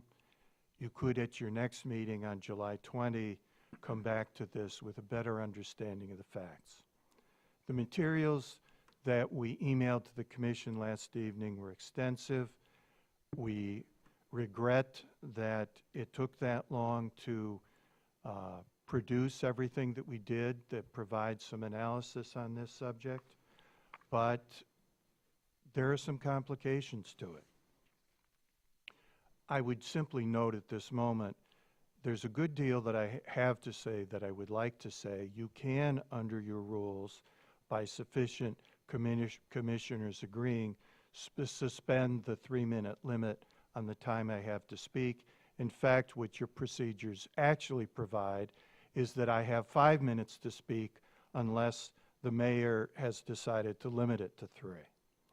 Are there sufficient commissioners that would agree to suspend the 3-minute limit on what I can speak? I would move so. I would support. I can support that. And no one asked, so it's fine. You can have 5 Okay. minutes. First off, just to address very quickly the things that you've tried to patch together this evening. If you're going to try to include this refund language, then the range should be $127 million to $200 million. The number we have is $199,900 and some odd dollars. It's nearly $200 million. We all recognize that these numbers, simply by the nature of what we're trying to do, can't be precise, and it won't project exactly what happens in the future. But the Exhibit G that we emailed out last evening contains a really good test of the two methods that are being used to try to project or estimate what would happen in terms of the growth of taxable value in the TIF 97 district. And that comparison is really amazing, because the 7% annual growth number that we came up with is in a lot of years very, very close to the actual number, particularly when you get out at the end of your time frame. And the 2.3% annual growth assumption is way off. At the end of the day, the actual number for taxable value in the district is $231 million and change. Our 7% estimate said $233 million and change. And the 2.3% method said $63 million. That method is a gross understatement of what taxable value will grow to in the TIF 97 district. It deals with inflation only, and in fact, it's a little bit below the 30-year average of the rates of inflation that we've had. Inflation is one of the things that affects taxable value, but it's only one of the things. And it's about a third of what actually matters in determining taxable value. We normally think of increases in taxable value. New construction and uncapping. When a property sells, its taxable value is uncapped. Those two things matter a great deal. And there are some other things that cut the other way. Demolition, that takes away from taxable value. If a property gets transferred in a way so that it's now going to be tax exempt, and that has happened in the last 30 years in the TIF 97 district, that reduces taxable value. But the one thing that we knew that was a list of reliable data that we have You have 2 minutes. develop a better projection of taxable value is the historic actual numbers in the TIF 97 district. The city treasurer keeps a TIF activity spreadsheet that shows for every year what the total taxable value in the district was. We know with certainty what that number was. And that number reflects the net result of all the factors that affect taxable value.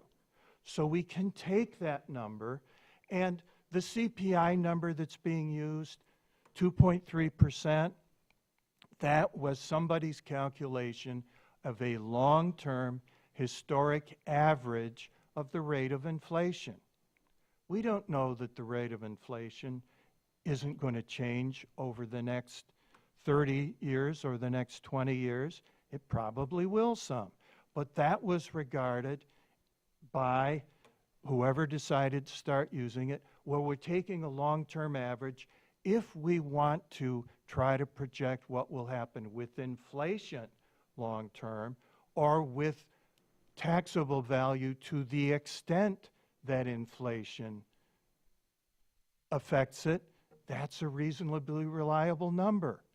But it's not a reasonably reliable number if we really want to know what's going to happen to taxable value. The best indicator there is actual hit numbers for taxable value. And that's what we did. And Exhibit G shows that's a pretty good indicator. It's not going to be exact, but it's the best projection that can be done. And if we're going to try to be honest with the voters, we need to say, at least if you think there's any merit to the 2.3% method, that if we're going to use this 100% number and put that in the ballot as part of the range, it'll be somewhere in a range of probably $127 million to $200 million. In terms of this, if you want to come up with a range, one of its benchmarks, one of its ends really should be $200 million. That is, of course, one of the issues here. The methods of projection that was being used is ridiculously low. Second, we have the question here that what you're proposing in terms of this refund language is in violation of the city's implementation policy. After we passed these charter amendments relating to TIFs that they're going to be voted on, the city attorney said we need to develop an implementation policy. That implementation policy sets forth precisely and completely what is supposed to be on the ballot. And part of it is very good. It's normal, as Mr. Kelly has recognized, when you have a ballot proposal that's going to impose a tax or take some money, you do an estimate. How much money is this tax going to raise? Now, that's a very easy estimate because it's normally done only for the first year of the tax. And you can take taxable value times the authorized millage rate, and that will tell you exactly how much money it's going to raise. We're trying to deal here with something that's 20 years out into the future, but we are going to do something based upon a projection. The implementation policy already anticipates we're going to use a projection. The projection that we're proposing here should be then for the 70% number, because with that, we can fall within the requirements of our implementation policy. We can give the voters clear information. This is projected to capture, or as more commonly thought of, divert $140 million of tax revenue over the life of the plan. We are supposed to state as that blue highlighted number the projected total capture. That is supposed to be the projected total amount that will be diverted to the TIF fund over the life of the plan. We state it that way. It's simple. It's as prescribed by the TIF implementation policy. It's understandable to voters, and we know the number. If you want to state it as a range, the proper range would be, if we're stating the 70% number, we anticipate or we project that that the total projected capture will be within a range of $89 million to No, we're talking the $140 million. That would be the stand-up way to do it. It would not be cheating on the implementation policy. You won't get to try to say this. Save for the campaign literature what you want to say about that. Let's stick with the straightforward implementation policy we have, under which the 70% number should go in the blank as the projected total capture. It's simpler, it's unbiased, it allows people to see very quickly what's there. They don't have to sit down and pull out their phones and try to calculate that something's different. We gave you 2 extra minutes. I thought I was waiting for the buzzer. We've given you more than that now. So you've had more than 5 minutes. You've had more than 5 minutes now, Mr. Bimber. May I ask for a clarification here? 4 commissioners indicated. We gave you more than 5 minutes, is what I'm telling you. It wasn't, you're not above 3 minutes, you're above 5 minutes now. Do we have any other public comment at this time? And there is one behind you, Heidi, please. We are in public comment right now. Mr. Buckholder has up to 5 minutes. Harry Burkholder, Executive Director of the DDA. This idea of a range just came up. So it's the first I've heard of it coming to this meeting. We followed the Recodified Tax Increment Financing Act to a T to develop this plan. And that plan calls for the exact number of the estimate of the tax increment capture for the next 20 years. It didn't call for a range. If you look in the act itself, it doesn't say create a range, it says create a tax estimate. So we followed the act to a T. So to have this range just thrown upon us at the last minute just seems unfair. And frankly, I think it's more confusing. So we have a range using this math, but we have another range using different math. How is that any more clarifying to the voter? I don't think it does. I think we really need to think about what is the number here and follow the act that we've been following with the DDA in the city all along. The language that's in the TIF plan states the first number, the 127 and change. It doesn't have the range number. So you're going to have a buyout language that's inconsistent with the actual TIF plan that was approved by the DDA. These inconsistencies are just not, I think, working for all of us. So if we need to take time and come back to this in the 20th, I think we should. This just seems like out of left field. Thank you. Karen Nielsen, 1223 Randolph Street, Traverse City. I'm a city resident. I'd just like to remind you that what we're trying to put together is a ballot.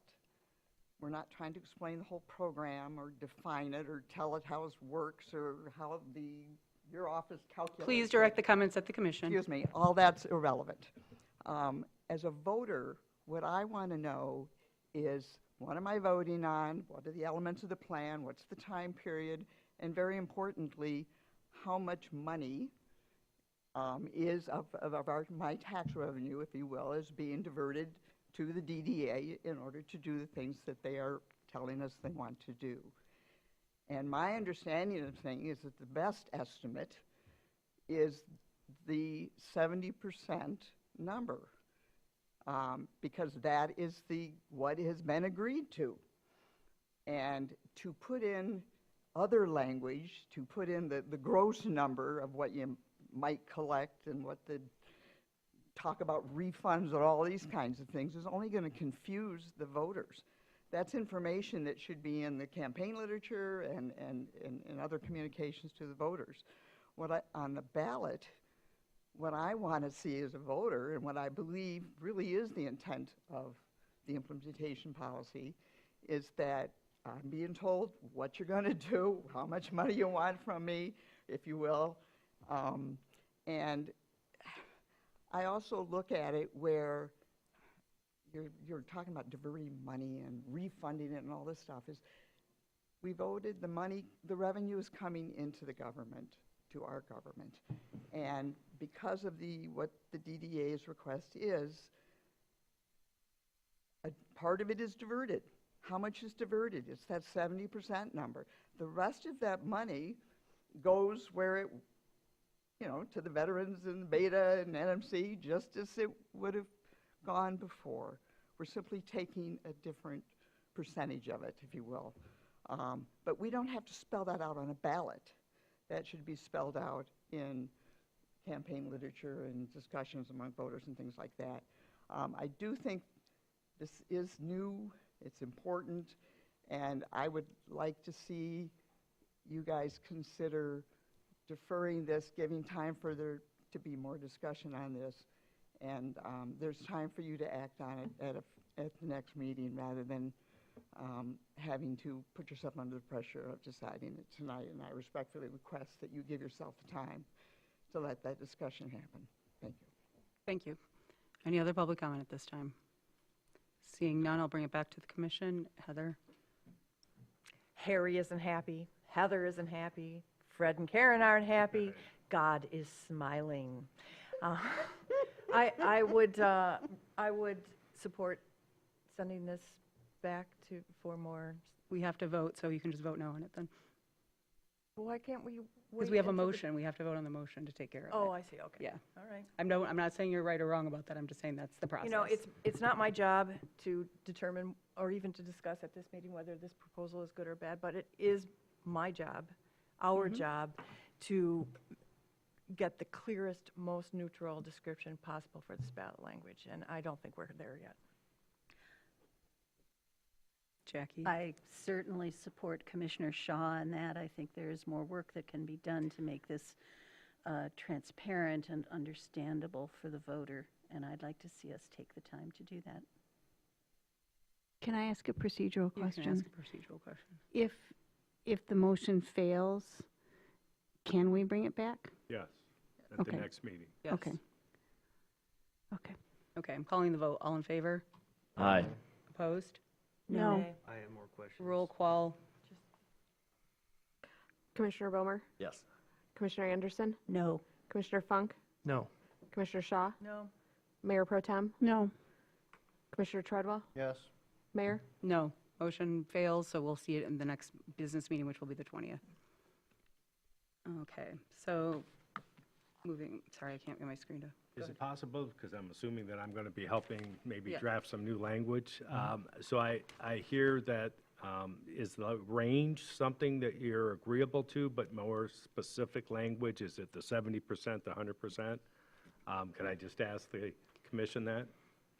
I actually would agree with Harry's comments about the range being more confusing for the voters, because Okay. the range creates a question of whose methodology was used, why were different methodologies used. I think that we need to land on an appropriate methodology for the number. And then I think we need to have some discussion around this wording of the revenue share. And I agree that it is important. It's an important part of the plan that is distinctive from the original TIF 97 plan. So I'm not opposed to including that language, but I do think that the wording needs to be as clear and accurate to the voters as we can get it. Ken, you had your hand up, and then Mitch. My concern was if something didn't pass tonight, what is the absolute latest we can get something on the ballot? I was concerned that we would be able to get this back by the 20th because things happen and I've seen stuff The 20th. get drug out. Okay, it will be back. Because we do not have a meeting the first week of August because of the election. So it will be the 20th. And that is my concern, is that if there are numbers that need to change on the ballot, does that have to be consistent with what's going to be on the DDA's plan? And if they have to change their plan and re-vote on that? We do not have to change the plan. It's this, what we are doing right now is only regarding the ballot language. The plan is the plan, it's been passed. So the question that's before us now is, what is the most fair way to put the language for the vote on the ballot? That's the only thing in our purview. Even if it's imperfect language, I want to make sure that this is on the ballot. Like that is. It has to It go on has the to ballot. be on the We ballot. don't have a choice. We could have a special election. The I deadline don't is want- August. It has to be No. on the ballot. No, we cannot. we statutorily must put this on the ballot, just like when we get charter amendments that have been ruled illegal, we have to still put them on the ballot, because that is how the laws of our state work. Agree with that. I'm sorry, I agree with that. And to just be crystal clear, the deadline for approving the ballot wording is Tuesday, August 11th by 4 p.m. That's your deadline. And I do think it's important, and Amy, thank you for pointing that out. It is our job to put this on the ballot. Yeah, that's what. The voters get to decide what happens. It's our job to put something on the ballot. And so coming back with something that we can agree on that is clear to the voters is important. Yes, so we're trying to give Mr. Kelly some input here. Mitch, you had your hand up, and then Lance, I saw yours too. Yes. To Dan Kelly's question, nowhere in the charter amendment nor in our implementation language is the concept of a range brought up. So I don't see any place for it. I see it, as Mayor Pro Tem Ness said, is imparting undue confusion about what number actually is valid. If we must put a number, as long as we're following consistent methodology, that is most clear. Okay. Matt, Lance? Yeah, I'd actually concur with Commissioner Treadwell on that and Mayor Pro Tem Ness. I would say that some concern I heard was just around the word refund, so change that to share. That would be a simple change, a grammatical change, would be my opinion. If we're bringing this back, I would not like to deliberate this to death again, where we're here until late hours of the night. We do have an obligation to put this on the ballot. The voters literally voted on this to make us put this on the ballot, so let's do our jobs. Yep, and I will just close by saying that I also would like to see us use what's used for millages and everything else that goes on our ballot, and that is what we were given initially. What other people's, we've heard a lot, this is for the campaign, this is for the campaign. Other people's interpretation of the numbers are for the campaign. We use what we use for millages, we use what we use from our office, and that is what I think should be on the ballot. It's going to come down to the vote. People can vote no if it winds up coming with that. If it winds up coming back with a range, others might vote no. We might go to a couple different rounds.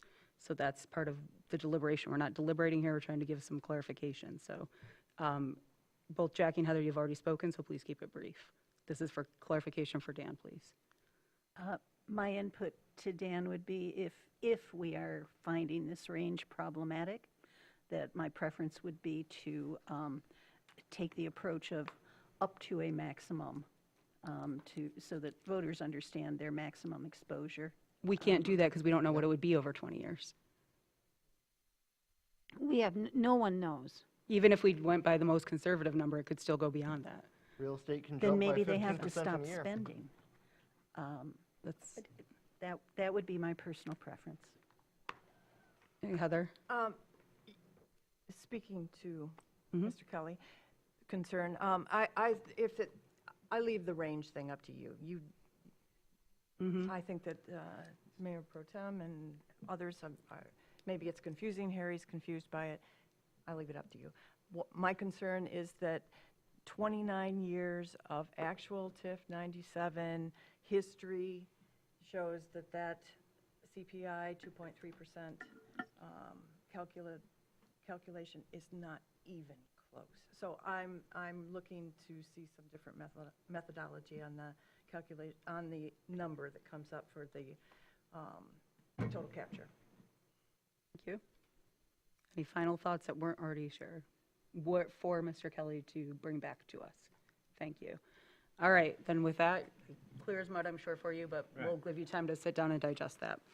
All right, now you're up again now, Mr. Kelly, with our Oh, that's right. attorney services. You've had a chance to speak to all the commissioners now. I know you kind of had a thought going forward with it, so if you want to lay that out for us and kind of tell us where you're at, that would be great. Well, similar to the interview of the law firms, at that time, I think there was a very good discussion with the commission that you're going to need some kind of gatekeeping because you have not had this in the past. You've had an in-house counsel who was generally for both the administration as well as, I am assuming, the commissioners, right down the hall and available at least 40 hours a week, if not more. So now you're going to be technically on the clock, and I'm sure the administration wants to make sure that we're not just calling the lawyer every time. I've done it with many communities. I obviously interact with boards on a daily basis. I'm half the time driving around, so a lot of times I don't even bill it. But I think you do need to have some parameters. First and foremost, my thought is it has to be related to commission business, right? You can't be just calling about your own personal desire to get something done. It might be city-related, but it really has no traction with the commission, or it's never even really been discussed or brought forward by the administration. So there's got to be some parameters of what you're looking for the legal advice on. I think that's number one.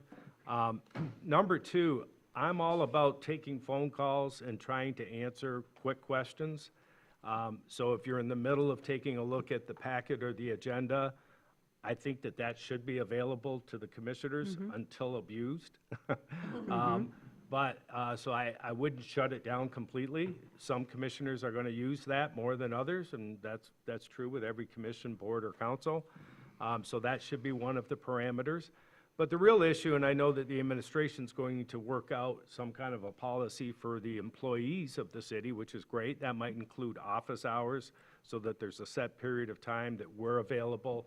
So, you line up your questions over a course of a week or 2 weeks, whatever the case may be. The real question is, does the commission want to adopt a policy, consider a policy? I can take a crack at it. Maybe once we know what the administration's policy is finally, you can take a look at that and adopt some of those ideas. But it's up for, discussion. And if we are going to develop a policy that you want to consider and pass, I need some input on it. And I think that was pretty much the purpose of the agenda item. So kind of, to be fair, very generous terms for us Yeah. as being laid out right now.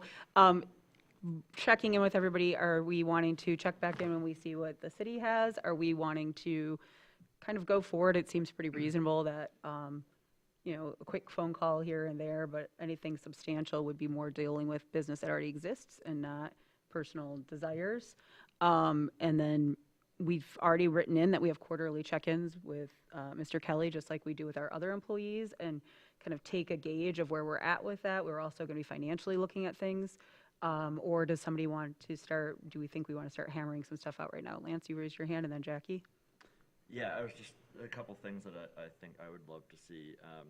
I was in questions for the group, would the policy apply equally to like all 7 of us, or does there further allotment of time to the mayor and maybe the mayor pro tem as they review things? Are we going to set a time amount that any of us can have? And if we don't set a time amount, what's stopping anybody from unilaterally taking all of Mr. Kelly's time? On something. So just some things to think about. I don't know. Those are just questions I had that I wanted to raise. And I agree with those. One clarifying point too, Mr. Kelly, you've been talking about calls, which is totally fair, but and I still think this will be our kind of MO for a while, is when we have major questions about, for example, things in the packet, they go to the city manager usually to find out where the staff was coming from on it. I think that in that kind of case, it could be a quick question that somebody would have if they're not still sure if how it came from the city follows process or anything like that. But I think I would say to the commissioners too, my thought would be if you think it's going to be a substantial answer, maybe put it in writing first, so we're not just surprising you in the car as you're trying and having you think through something.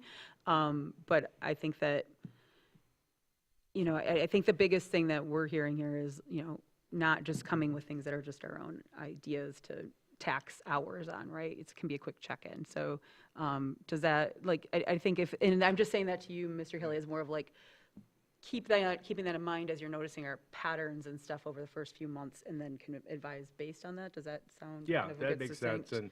And the reason why I suppose I focus mainly on calls is because I'm assuming that most legal opinions or reviews are going to come from the manager's office. He's the one that's in tune with the commission and or the agenda items that are coming up in the future. So if a single commissioner were to contact me and say, I want a legal opinion on, rental ordinances, I'm not going to be doing that unless the manager says, yeah, that's going to be on a future agenda item, and that is approved, if you will. Unless you guys want a policy otherwise. That would be my recommendation. May I make my comment? I would be very interested in waiting until we see the staff guidelines that are developed. And my interest is then in figuring out how we can avoid redundancy on topics that have your input has already been requested. What's the most efficient way for us to understand the guidance that's already been given and not to ask for another round, another serving. And Lance, you had your hand up for clarification. What was it? Yeah, essentially what I was going to ask. So another thing I think I would like to check in right now while we're talking about this, just to the point of redundancy, and we will see when the policy comes, especially as different, I speak about this over the years, not in general, but as new commissions come in and things, they might not be as familiar with process. We can still assume that if a new policy is being brought to us, for example, it's been legally vetted, right? Like that is not, I'm looking at both of you. I know we'll see it officially in a policy. So I want to make sure that we'll get the policy, but also like some of the standards we've had, is it ADA compliant? Is it, legal? What we're putting forward will be answered by the time those come to us as issues. Nuances, I think, is where we're kind of getting into our parts of the conversation, right, and other parts of the conversation with staff. So I just wanted to clarify that kind of for the public too, to know that we don't, if we're like, nobody's checked in with the attorney, it doesn't mean that things are just coming to us willy-nilly. And I can even say that we'll probably do a little bit more of that in the beginning. Like, for instance, I had a conversation with some department heads today, and I said, well, this is what we would normally do, but we have a new city attorney, and I want to make sure that that person's comfortable with this. So that's part of having new eyes on things. Yeah. Okay. Yeah. Lance? I guess my only, where I would want to see maybe something is around, because we do have the rule where any one commissioner can make an agenda item on a regular meeting. And so say, for example, like Commissioner Funk and I decide to bring an amendment to some parking ordinances to a meeting. What's the procedure look like for making sure that we get that legally vetted and that it's, we don't want to, I wouldn't want to just bring something willy-nilly to the commission without it going through legal first.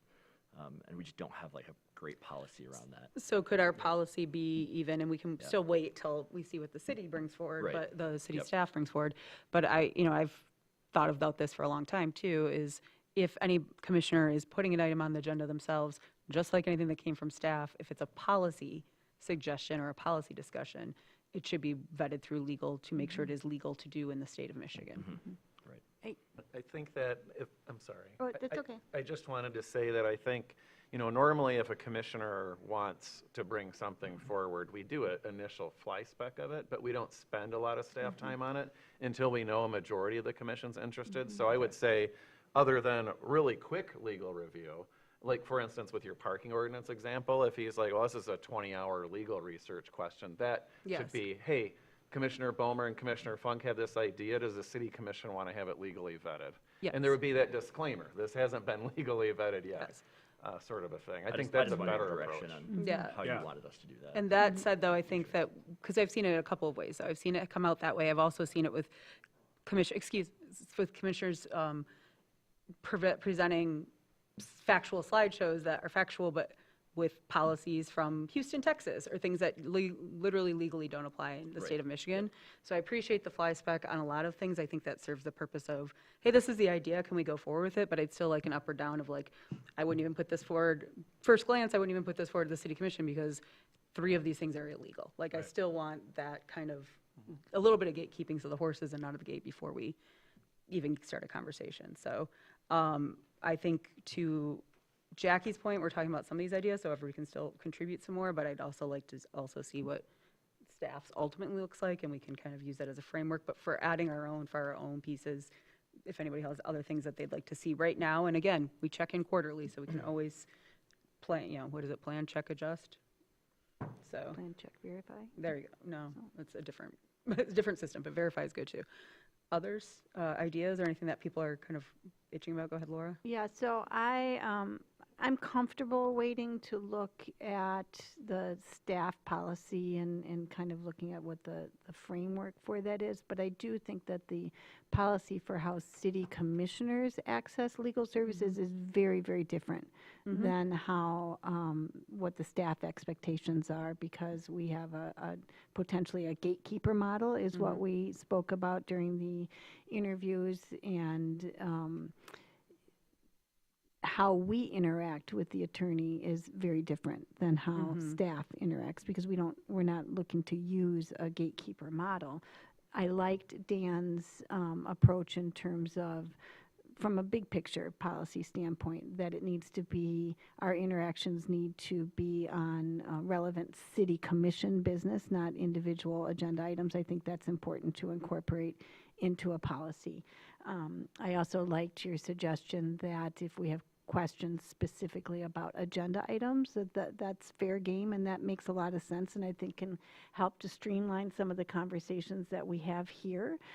So I think it's fair to at least start with a draft approach to what city commission access would look like, and I'm sure you have plenty of experience working with municipalities, and then we can kind of compare what the staff policy looks like. But I feel like they're 2 very different beings. I agree. Was that coherent? Yeah. Because Heather has her it's hand up. 9:30 and I'm Hold losing on, Heather my. has her hand up. No, I absolutely agree. The city attorney is appointed by and Right. serves at Mhm. our Different. pleasure. Yep, very different. I don't think that individual commissioners should need to ask permission to call Dan Kelly about basic legal questions, agenda items. I mean, nothing substantial, but quick things that you would just drop into the office.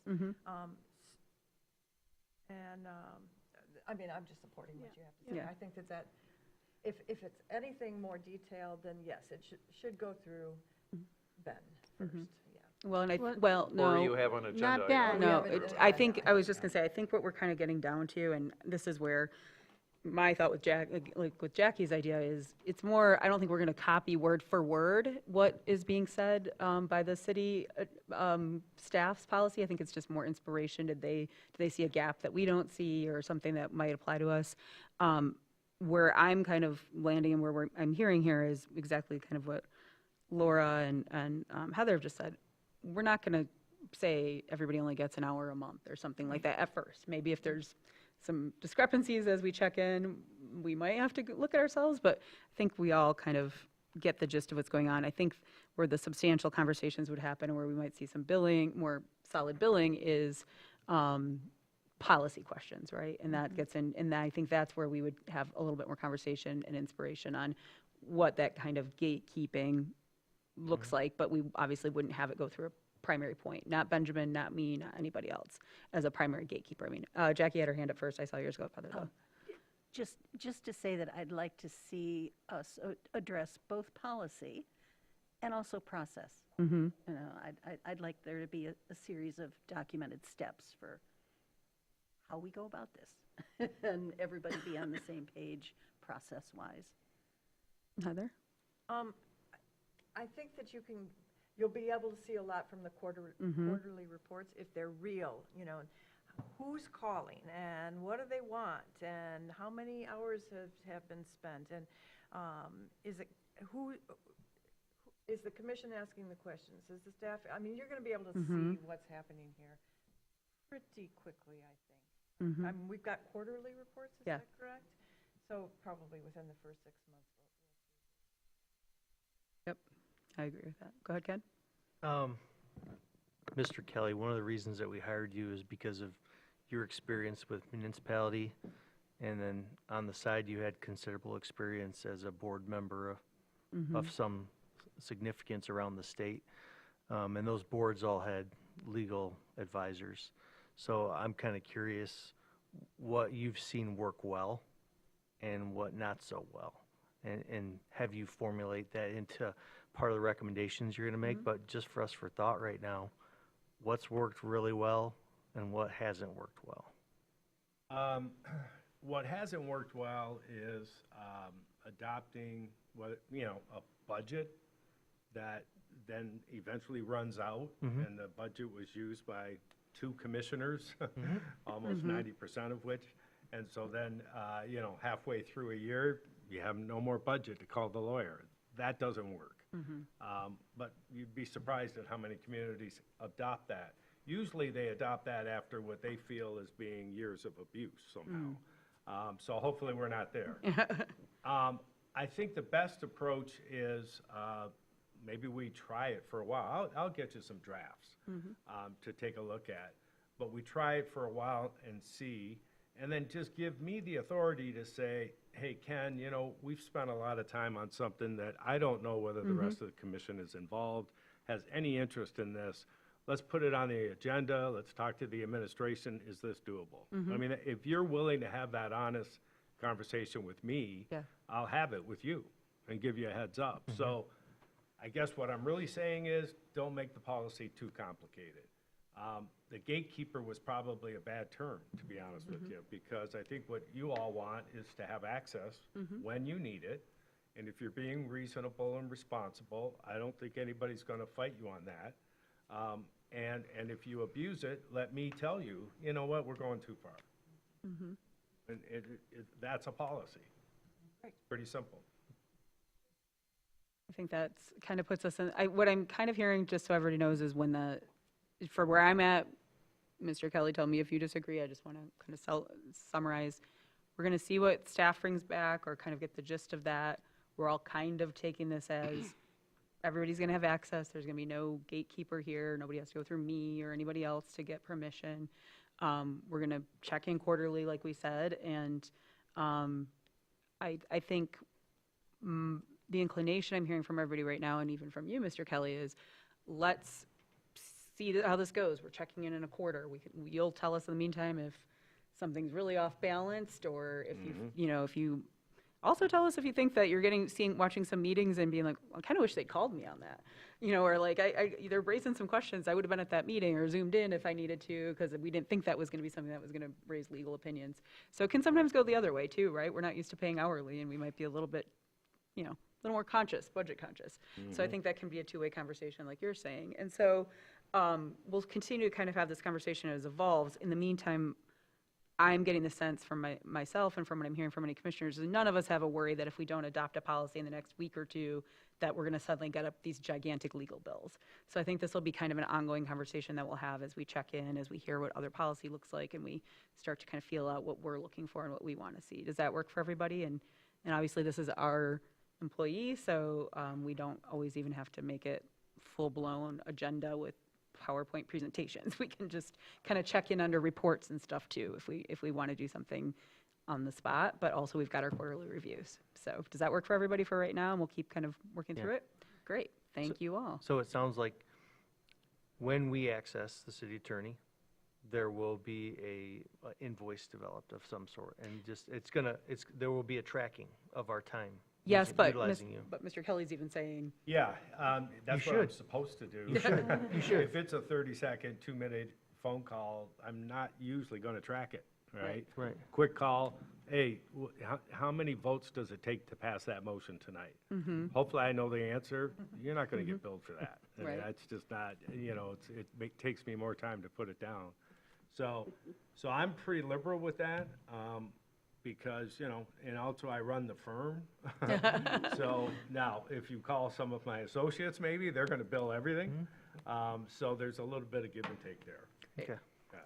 and again, Bill just referred everybody, because we did have that as part of our deliberation comment. Bill, as we discussed when we did our deliberation and hired Mr. Kelly, of kind of the standard fare that was the 6 I tenths just and everything, assumed so. there would be an accounting for the time, just to say, this is working well, or Yeah. this is not working so great, because I can show it with this evidence of this accounting for this time. Well, and my Yeah. concern would almost be, to your point, Ken, and we can feel this out as we go, we're going to go a whole quarter and there's going to be, an hour of build time to us because you helped us with one policy question, everything else were really quick questions. We want to make sure we're not going too far the other way either, of taking advantage of your liberal policy. So we'll all just Yeah, kind of keep yeah. the conversation going, Right. I think. Yeah. But Staff, you I'm sure, will run you will ragged, but. get, actual time entries. Mhm. And Yeah. that, in fact, we'll have to meet, in some cases, they'll be broken down by Mhm. different accounts, different funds and so forth. I do that for all my communities, so, and I don't know if that's summarized for you or not, but, we can Yeah. work through that so you can see it. Yeah, I think that's great. And that'll be a part of the quarterly check-ins, Mhm. I would expect. Mhm. Because, the fiscal oversight is important, but I think Amy made a really fair point. It can be also very expensive not to call your lawyer. Yeah. Oh, yeah. So I think we need to keep that in mind as well. All right, well, do you feel like you've got Yeah, I got good some marching input. orders right Yeah, now? Great. yeah, that sounds good. Perfect. Well, continuing on our Mr. Dan Kelly-focused agenda items, we have Okay. our next item, which is to go into closed session after public comment to discuss a land deal. So does somebody want to make the motion? Lance, and then, I move that the city commission enter into closed session immediately following the public comment portion of the agenda to discuss an attorney-client communication as authorized by MCL 15.268H. Second. all right, thank you, Lance and Heather, and roll call, please. I remembered this time. Commissioner Bomer, Yes. Commissioner Anderson, Yes. Commissioner Funk, Yes. Commissioner Shaw, Yes. Mayor Pro Tem Ness, Yes. Commissioner Treadwell, Yes. Mayor. Yes. And just to let everyone know, we do anticipate having some action after that item, so usually we'll say, don't bother sticking around, but if you'd like to know, please stick around. Moving on now to appointments, we have our Traverse Area District Library. What?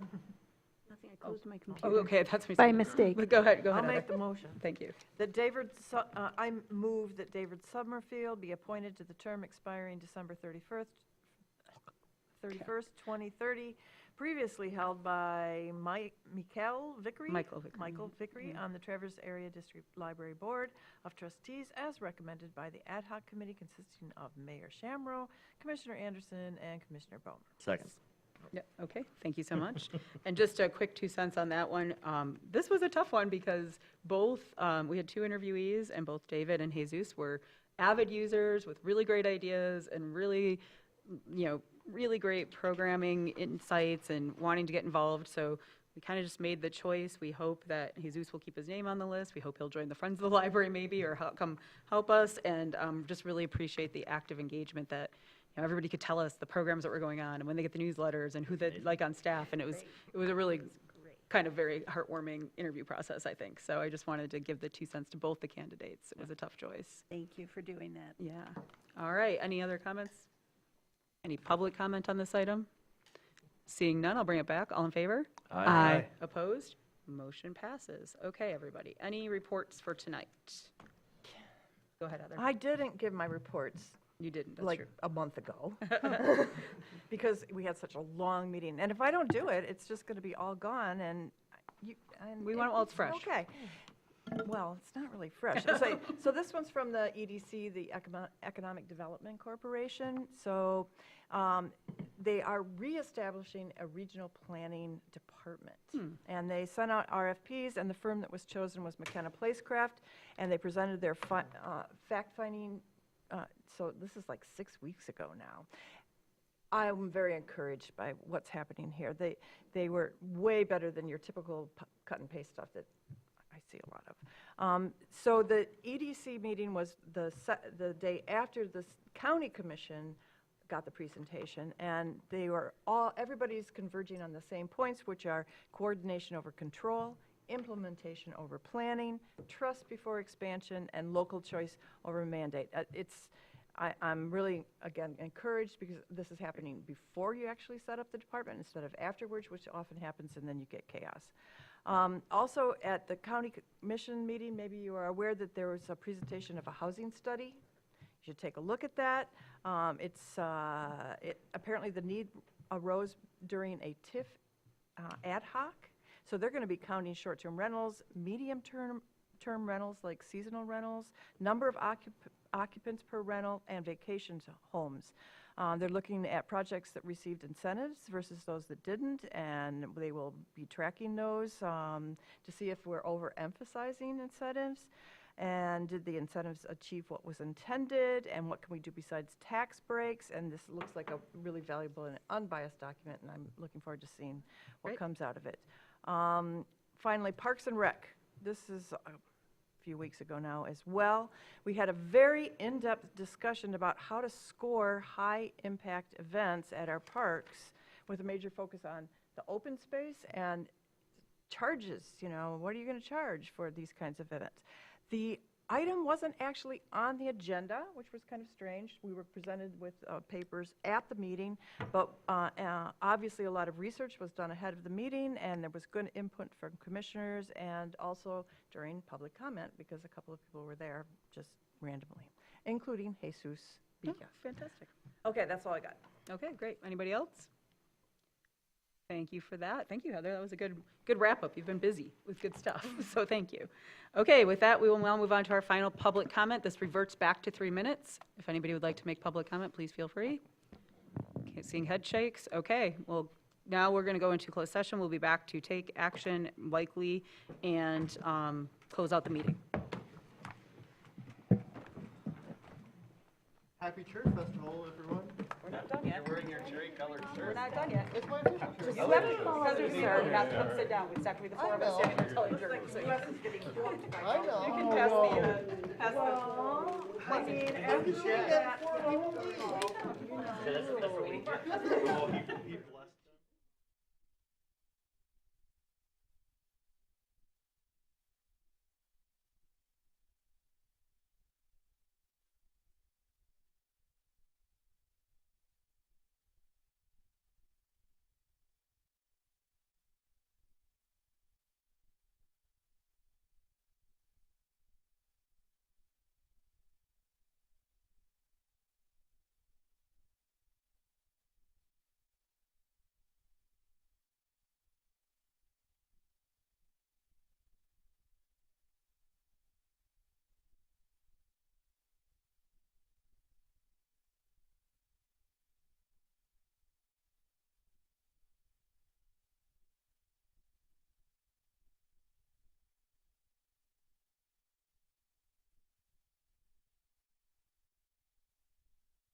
If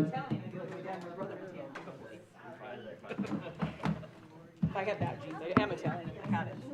What? I'll take that story. I came out. All right, we're bringing this back to session, and as anticipated, we do have action to take. So would we like to have somebody make a motion that Sarah will then read? I'll make the motion. Lance? That Clark Hill be retained to provide legal counsel related to eminent domain and zoning matters with Northwest Regional Airport Authority as recommended by the city attorney as required by the city charter, and that the mayor and city clerk execute an engagement letter with Clark Hill to provide legal counsel in the amount not to exceed $15,000, with such engagement letter subject to approval as to its substance by the city manager and its form by the city attorney, with funds to come from the city attorney's professional and contractual budget in the general fund. Beautifully done at this hour, Sarah. Second. Thank you. And second was Sarah, or that was Sarah, and I meant to say Shaw. So from Heather. Let's make it easier on me. Okay, any further discussion? Any public comment? There's no public, just for the record. All in favor? Oh, no, wait, is this a roll call or not? Nope, Sorry. not if Okay. it's unanimous. All in favor? Aye. Opposed? Motion passes. Thank you all. I'm adjourning the meeting for the night. They gave me a gavel again, so I'm going to use it. And now, Happy Cherry Festival. There we go. Oh, yeah, sorry, I did deprive you of that. I'm sorry.